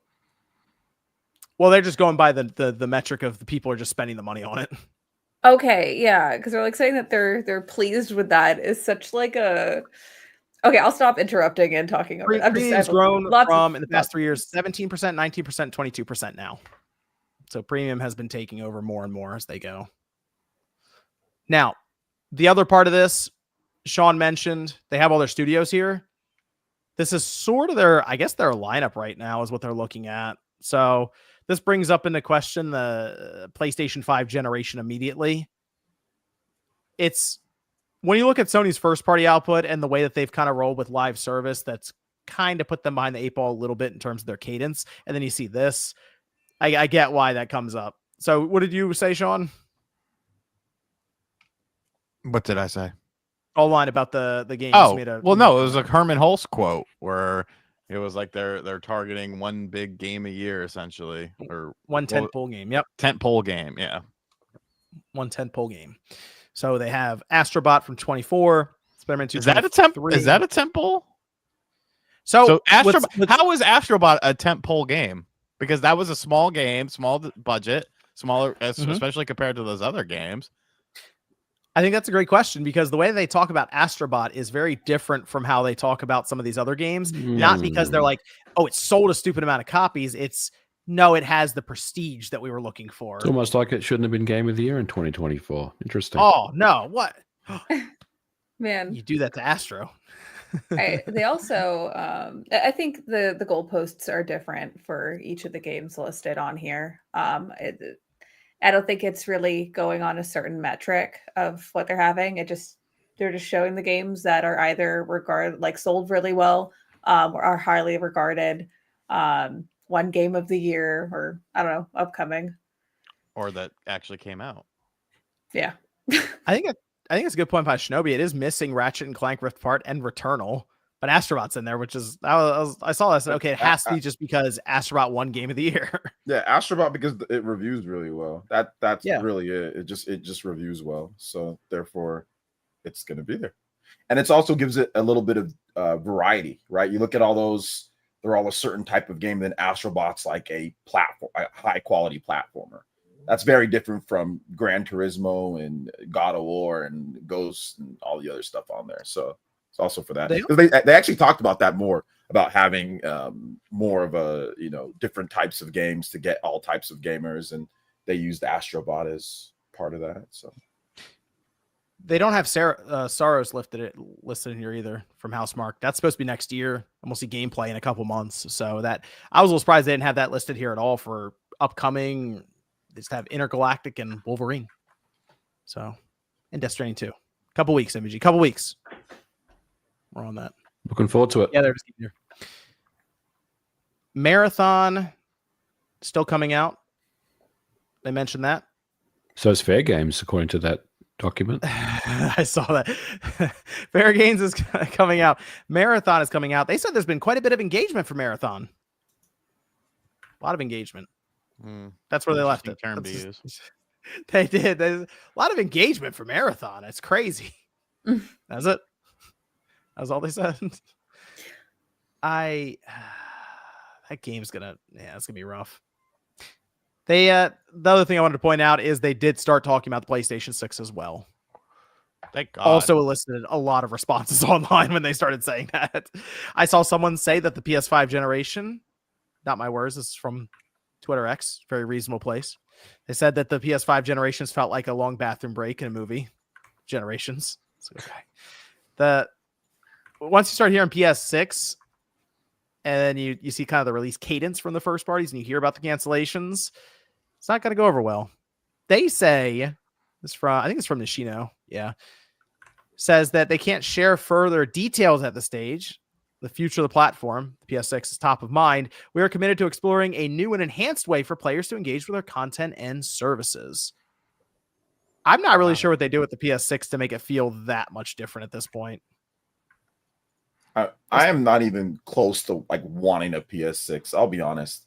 I've got a PS5 Pro and it's great. Like we just need Sony to actually put like more of their like actual regular games instead of like live service. Like developers are doing great on PS5, at least from what I've seen. I don't know if I'd even want that this like, in the next year or so. It feels like we haven't even really gotten like what we should have got, for first party games at least. The PS5 Pro, I will say, other than MindsEye, which I think that game's just busted up as it is. I think that's really a PS5 Pro's fault. It's doing what it can. I'm pretty satisfied with the PS5 Pro right now in general. And I guess a PS6 is, look, they're going to continue on. The software and hardware development teams are separated, but that PS6, even in 2028, feels soon. Yeah, it does. It feels like that's, man, because that means we're going to be talking about it in 2 years. I don't know, man. I played Metaphor on my PS5. It's fantastic. I played SMT5 Vengeance on there. It's better than a lot of the games that come out with way better graphics and stuff, just for me. And then I played Clair Obscur, and Clair Obscur is incredible. So it's like, I think we need the ideas, right now. Like graphics and power is great. Don't get me wrong. It's really good. But right now, the game ideas are probably one of the more important things, I think. Because Clair Obscur is one of the greatest games that I've played. And that game, obviously, graphically, it's good, but it's not like it's the best or anything like that. I mean, there's all sorts of pop-in and stuff in the overworld map, and it's got some good character models and stuff. It's not bad graphics, but I just think it's more just like we just kind of need the games that are just like good games that are coming out right now at this point. But I get it. They still have to, they have to continue on like with the PS6. It's not like they can just stop, I like the idea of them like trying to work in their handheld or something for just different ways that you can actually like play these games and stuff outside of just let's go to 16K or something. That's kind of what I'd be more interested in is sort of that offshoot platform that still plays the same games but just portably. Oh yeah, give me a portable PS5 if they can somehow get that for a decent price. I don't know how they do. Oh no, I think it'd be about $600 to be honest. Yeah, that's the thing. People don't realize how hard it is to make like a hybrid platform and actually make it like affordable. Yeah, make it good. Like, that's why everyone's taking the easy way out. They'll just make a PC portal. It's like, oh, okay, like is there MVG, is there concern? Have you ever thought about that where so many systems are coming out, right? Like the PS4 is still around. From a development standpoint, have you thought about like what if you end up having to stack a PS4 on a PS5 on a PS6 for a release? I've never thought about that till now. Like, there's definitely concern. If you're talking about like building out multiple SKUs of the same game across 3 generations, yeah, I mean, developers don't want to do that. Like, they would rather just work on whatever the current generation is. So yeah, there's definitely concern there. If that's what you're asking. Yeah. Like, it's like the Xbox Series S and X thing. We've heard stories that developers aren't happy with the Series S and various reports and things like that. The more SKUs that you give to developers, the more time they're going to take, and they have to spend more time getting these games running uniformly with parity across the board. and it just adds more complexity, more time, more resources, and more money to the overall development cost. So, I mean, most studios would just rather have one, which is the current generation of hardware to work on. But if you're still supporting PS4 and PS5, Xbox Series, Xbox One, Switch One, now we can talk about that. They don't want to do that. They want to just work on what the current generation is. Yeah, I'm thinking about the PS5 generation. We're now. How long is that going to go if the PS4 is still around currently with its mechanical hard drive? People are going to be, I think, pretty happy with their PS5 for like a long time. Hey, they just announced Call of Duty for Xbox One and PS4. They did. They did. Like I said, I think people are happy with PS5, and then maybe they'll eventually get a PS5 Pro. I think if people, because like right now, it just seems like it hasn't really gotten going. Like it's getting going. We're getting some good stuff, for me at least. Like in the last year, I've seen 3 games that I really, really liked on my PS5, which is good for me at least. So I don't know, man. We just start talking about the next system already, like 2026. Oh, it's going to launch in 2027 or something. I'm like, oh man, already? So I don't know. Early. Even though it's been 7 years. So no, I just feel like I agree with you, OJ. It's literally cannibalizing. They just released the PS Pro like this past year.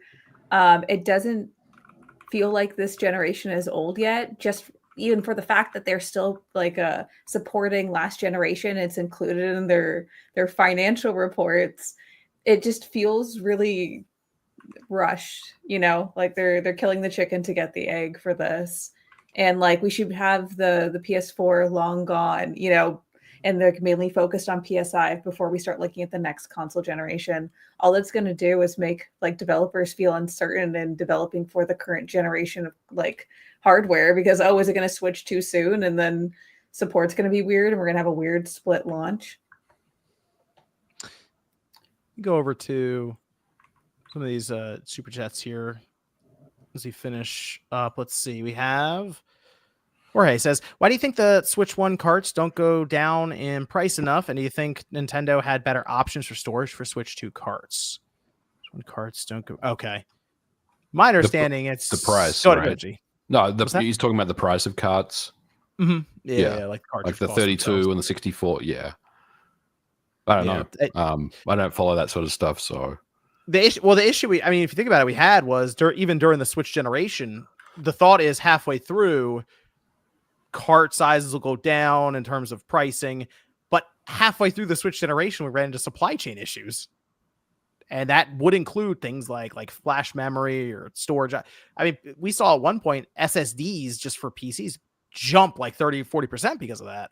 That's why the Amico wasn't produced, because of the chip shortage. Yep, that's crazy out here. Yeah, so that's kind of my thought is, man, this past the generation we're in now, but also kind of the Switch, it just went through some like really weird times. Yeah, and on top of that, like even if you had more options, right? You're looking at like a 32 gigabyte cart. How many developers even use the 32 gigabyte cart on Switch 1? Barely any, and that was still too expensive. So a lot of them just did game key cards for the big games on Switch 1, Hogwarts, various other games. So yeah, I don't see them even. The prices are just too high. It seems like. Zoop says there are 2 gacha games, Nikki and Nikkei, which are very different. Remember, the difference in pronunciation is in the different letter at the end. Thank you, Zoop. Robot Chicken says the only thing I want mouse controls for right now is Master Duel. Get on it, Konami. Phones are too small to get duels in on my work breaks. Zoob says Nikkei pronounced similar to Nike. Whoops. Okay. Nike pronounced similar to Nike. Thank you, Zoob. Necro Banana says High on Life is a Redditor's wet dream for a game. Oh my god. Necro Banana is actually right. Okay, Zoob says actually Nikki is that okay. Nikkei and Nikki. Thank you, Zoob. Suck says Switch 2 just released and the content here is dry. And Mario Kart. Bonanza's coming. GeForce Guy says Celia, top 3 GameCube games you want to see on NSO. Go. Ocarina of Time Master Quest. That would be awesome. It gets forgotten about a lot. Beautiful Joe. more people need to play that game. I want to say Twilight Princess, and I'm going to throw out a fourth one. Mary-Kate and Ashley's License to Drive. It's a very bad game. More people need to play it. Don't play it. What's the Metacritic on that one? I don't know. Hopefully 0.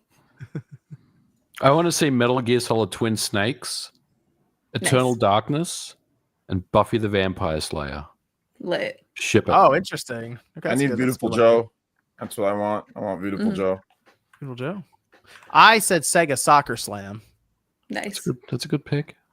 Sega Soccer Slam. That'd be fun. He bought a cameo from me and asked me the same thing, so I don't have to do it. He already knows mine.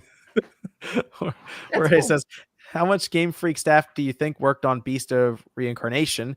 You think it's part of their outsourcing for the Gear project? Yeah, I think they did a lot of outsourcing on that game.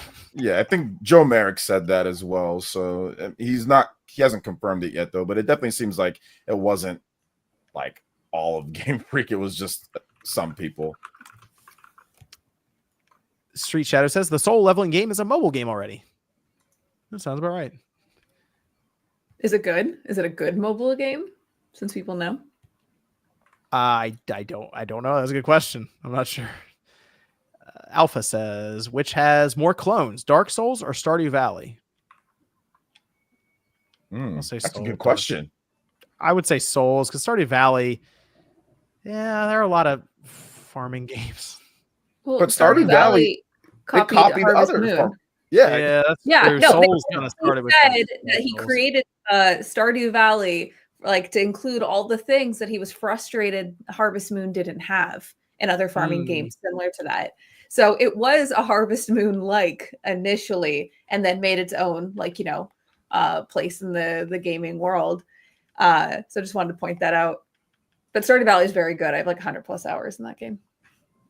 Pretty Dude says, Xbox ending on COD sets a bad precedent for all future shows to have the same ender, which would be very disappointing and kill all hype for reveals. I mean, if everyone ended with Call of Duty, then yeah. But you mean for all future shows to have it's just in general? I don't think they're going to do that. Like, obviously, this year it was a little less. I mean, last year was a great showcase for Xbox. I know there's the joke. We say it all the time. Next year's the year for Microsoft. I get it. I know. Next year is the 25th anniversary. Okay.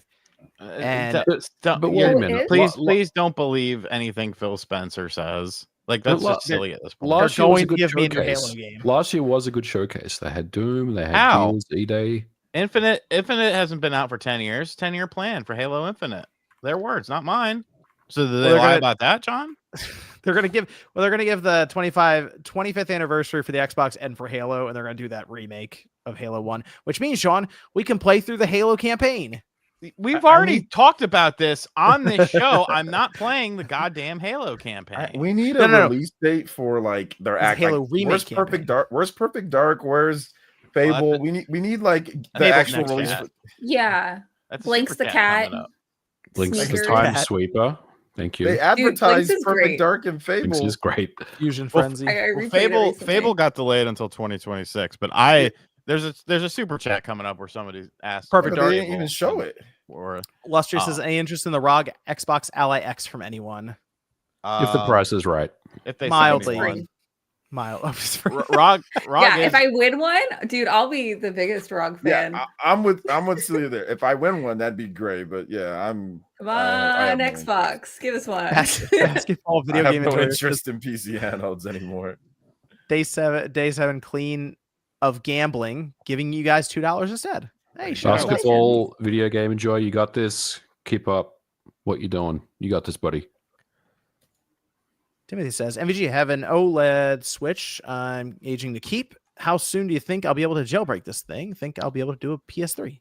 You can mod OLED switches, but you have to do I think, John, you did it. You did one. I may or may not have done it. Nintendo of America. Bowser. Allegedly. Timothy, you can mod an OLED Switch. Just do some research. You can do it. From what I've seen, strictly from pictures online, of course, that you have to get a Raspberry Pi and you have to solder it to the chipset. John did it. Put him in jail. Jail. It may or may not be very difficult, but I would say it's very difficult. So I would not recommend you do it. Criminal. Super Christian V World says wrestling is like Days of Our Lives in the ring. Yeah, it's more of a soap opera than an anime. I mean, hated that show. A lot of anime is basically like a soap opera, so it's all connected and adjacent. Watch anime. Pepperobi says, "Is the Gex trilogy on Switch a game key card?" This is a great segue into the release of Gex Trilogy on Monday, coming out for all platforms. So check it out. It will be a good time. As far as your question, you're referring to the Switch 2 because there's no such thing as a game key card on the Switch. I mean, I guess technically there is type of thing, but the Switch version will have the full game on the game card. There it is. Yeah, it's out on the 16th, right? 16th Monday. It's up on the eShop right now. I scrolled past it on the Switch 2 eShop because it actually works, the eShop. So go check it out. Drop it on the wish list. He was going to wish list Finnegan Fox and Cornhole. Well, you can do that afterwards. Sean, when's your review going up? I would rather watch anime than play those games. But here's the thing: you can watch anime while playing Finnegan Fox. Oh, that's such a good idea. I'm very busy. Breakthrough says, "Worst one more thing ever in history." I feel like we had Fast and the Furious close out a Game Award show. Yeah. That was crazy. Was one year, what did Nintendo end out one year? They ended up with like a Mario competition or like a Mario music thingy. I forgot what it was, but that was like a really weird one more thing. Mecha Omar says, got here late, so I don't know if it was mentioned, but 2 showcases Summer Game Fest and nothing on Chrono Trigger's anniversary. Stay tuned. Give that up, partner. Stay tuned. Let's see. DC Fat Cat says, I'm Tom. You'll like my pickles. They make you happy. Thanks, DC Fat Cat. Mark says, I think if they made Call of Duty World War III, it would be the best selling, but they're probably afraid to call it that right now. That is correct. Steve says, no Fable or Perfect Dark at Xbox Showcase. We'll see Fable next year. Perfect Dark, though. That's a great question. I really expected it to be there, and I was very If you guys listen to the Nate the Hate predictions episode, Nate was very low-key, and he said, don't walk in with high expectations on this showcase. So that's exactly what I did. Here's the thing. And I thought it was fine. You showed this off in 2023. expecting that you're showing this off in 2023, or 2024, I should say, meaning that, something's happening. You're getting ready to come, Cold Eastwood. Cold Eastwood had it on a 2025 game list of games coming out earlier this year. And now they made Cold Eastwood a liar, and I don't like that because Cold is my friend. Shout out to Colt. Yeah, I didn't have super high expectations for the show either. I thought the show was okay, but I wasn't expecting anything like super crazy or anything like that. So I just wanted an update on Perfect Dark. I just wanted to see like an actual date for Fable. That's like, and like maybe like the upgrading system and like how the game, like the RPG mechanics. That's all I wanted to see. But later, I guess. You just want to kick some chickens, don't you, OJ? I actually don't like kicking chickens. I mean, although I did it, of course, I do it in the Fable games. Well, I assume Fable's coming out the first half of next year because Forts is coming out at the end of next year. So, Zarsky says, anyone else let down by Switch 2? Anytime I use it, I can't help but feel my Steam Deck is better in every way. I wanted to love it, but disappointed. No, I think I like the Switch 2 in terms of the hardware more than the Steam Deck, but the Steam Deck clearly has a lot of games to play on it. I couldn't disagree more. No shots at Steam Deck people, but I did not like my time with Steam Deck at all. I'd rather play PlayStation 5 or just play like the problem with me is like Steam Deck. It just feels like there's too many steps for things, and maybe I'm a normie or anything like that. But like if you like tinkering with things, then I think Steam Deck is okay. But with Switch 2, you can just play the games. Everything just works and it just plays. Whereas Steam Deck, you've always got to tinker with something. And I just had issues with some games even just running. Like some games, like I never got Power World to run properly. I know some people can get it to run properly, but I never got Power World to even run properly on my Steam Deck. And there'd be times like when I would have a setting on my PC, like Persona 3 Reload. And maybe you guys know how to do this. Maybe I should have asked for help. But anytime that I would put my save on Steam and I played on my PC, it would somehow transfer the the settings that I used on my PC to the Steam Deck. So then I'd have to switch it each time. I know there's probably a way to where it saves the Steam Deck settings for like the graphics, but it never did. So I constantly had to do that every time. So it wasn't seamless. The dock didn't work for me as seamless as Switch either. So it was like, that was a hassle with Steam Deck. I'm like I said, I know it's a great device. I know people love it, but I couldn't do it. That's just that Steam Deck 2 maybe next year. We'll see what they got.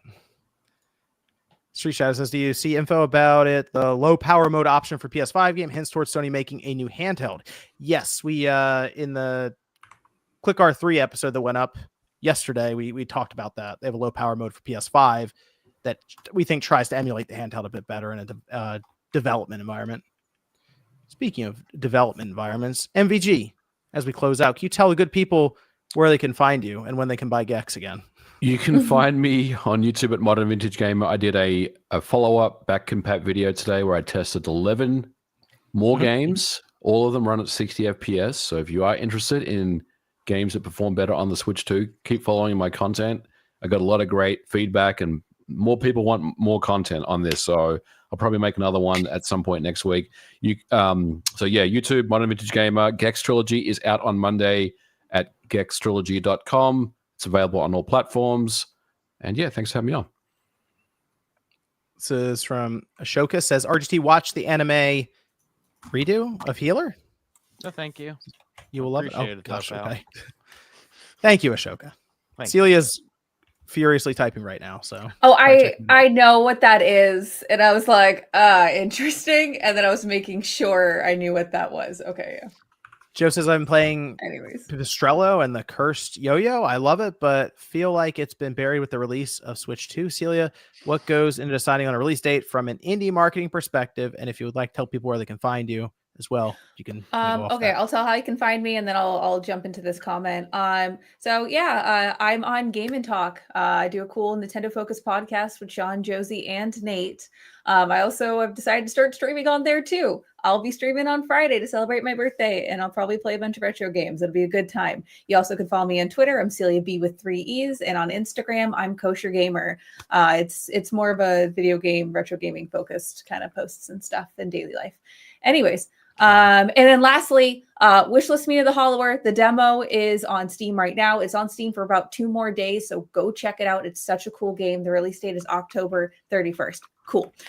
So Joe's question, a lot goes into deciding the release date because with indie games, it's not like you have a golden parachute where, the next game is, if this one doesn't work out, you'll just go on to the next one. Like it's very important to find a good marketing beat to announce your release date or have your launch because every beat is important.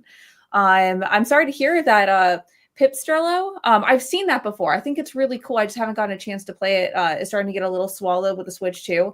It's kind of a double-edged sword because you get a lot of visibility because you're launching at the same time. And it's people are excited to buy games because of a new console, but at the same time, if there are larger players and they're getting larger marketing support, it can be hard. For Mina's, I was very nervous. There's a lot of landmines in October, and I was like, you don't want to, split your market with attention or media or anything when doing a release date. And so I kind of just asked around with my friends and then hoped for the best. Educated guesses, I guess. Okay. Good stuff. And check out Celia apparently on Friday for a birthday bonanza Bring stream. your party hats. Yeah. There you go. Sean will be wearing his in solidarity and in spirit. Yeah, he bought it already. I did. Mm-hmm. Soup says, panicked, sent 3 supers. You got it on the first. Thank you, Soup. Cool Rip says, is Psychonauts 1 and 2 finally making it to Switch? I hope so. Those games I think would do really well on the Switch. I'm going to will it into the universe, yes. Okay. Double pack. I think they would do very well. Yes. Absolutely. Just go ahead and drop it right on that game key card. Yep. Fransby. Whoa, no. Fransby, member 23 months, says Konami. Okay. The Metal Gear Solid Master Collection V2 it's coming, okay? I feel like read what he said, John. There's money involved in this. Come on. Fransby may or may not be Todd Howard. We're not sure. He is. But the Metal Gear Solid V2 is coming, okay? They just had to tell us about Silent Hill remake this time. All right. But that collection's coming. We got to get Delta out first. It depends. Sean depends on it right now. Okay.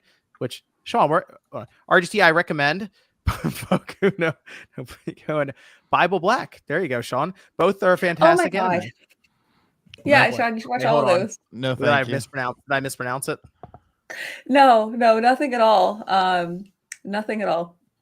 I like Pico de Gallo, so I will not be Okay, watching there you Boku go. You can do that no one. Pico. And I like Boku. Remember the Boku drink? It was like a juice box for adults. I like drinking them as a child. Where can everyone find you? Find me on RGT85. I make videos. There's one for tomorrow. Happy Father's Day if you're a father. And if you're not, happy Sunday.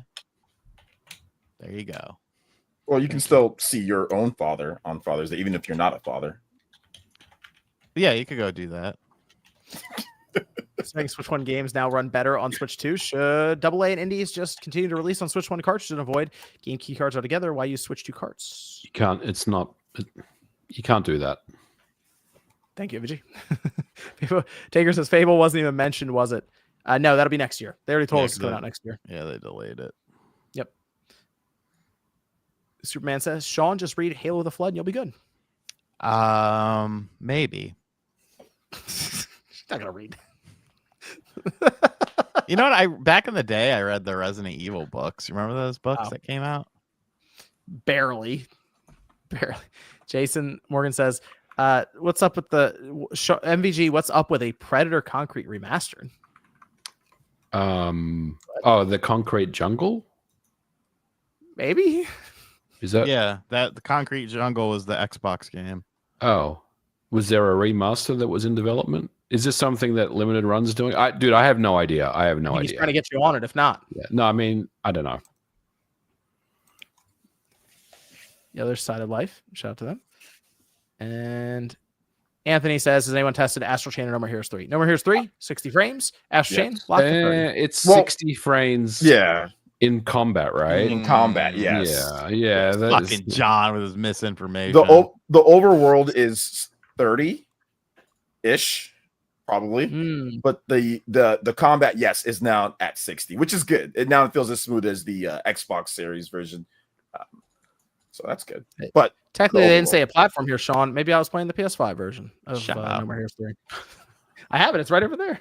I played Astral Chain. Nothing's changed in Astral Chain. That was a cap at 30, so it pretty much stays there. There are a few frame rate dips at certain points, like later in the game. That's why a lot of like Digital Foundry stuff didn't catch it, because it was much later in the game. And that part is smoothed out. So that part doesn't skip anymore. But it was like when you're like up on like the rooftop, when you're fighting and stuff, like that level, that was kind of stupid. I hated that level. But yeah, that's the part that's smoothed out now. That had some issues before, but it's still 30.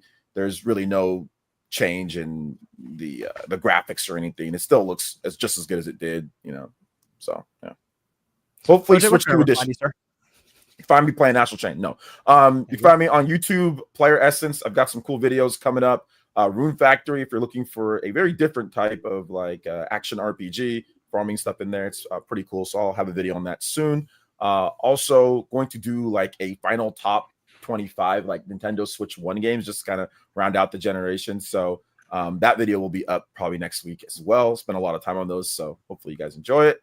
And yeah, we're also giving away a Nintendo Switch 2. So if you don't have one, Celia, get ready. We're giving one away. We were going to give it away on Monday, but I had a little issue with my Twitter account and I wanted to announce it on there. So we're probably going to move it to Wednesday. So look out for a post on Twitter, Player Essence. That should go up maybe tomorrow or Monday, and then we'll have the giveaway probably on Wednesday. But yeah, if you want to head over to the channel, subscribe, and then check out the community post to enter into the giveaway. Okay, first of all, they played Switch 2 earlier today, okay? Second of all, we're doing wrist locks this week. There's no hitting. That's everything. What's wrist lock? Wrist locks is how to escape in case like somebody grabs your wrist or your arms. What?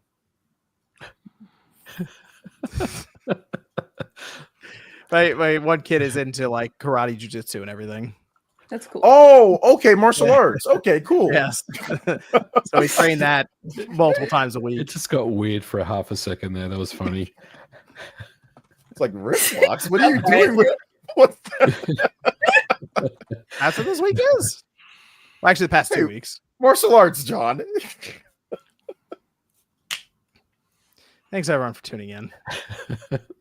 Goodbye. We will be back next Saturday night, 9 p.m. Eastern time. Check out Celia Friday. Check out Gex on Monday. And check out everybody in the description below. Better be on Newswave, John. Okay, it will be. Well, I mean, I'll put the reviews in there. It'll do well. Thank you. Well, all right. We'll see you guys. We'll see you guys next weekend. Think for yourself. I need the King's tax, please.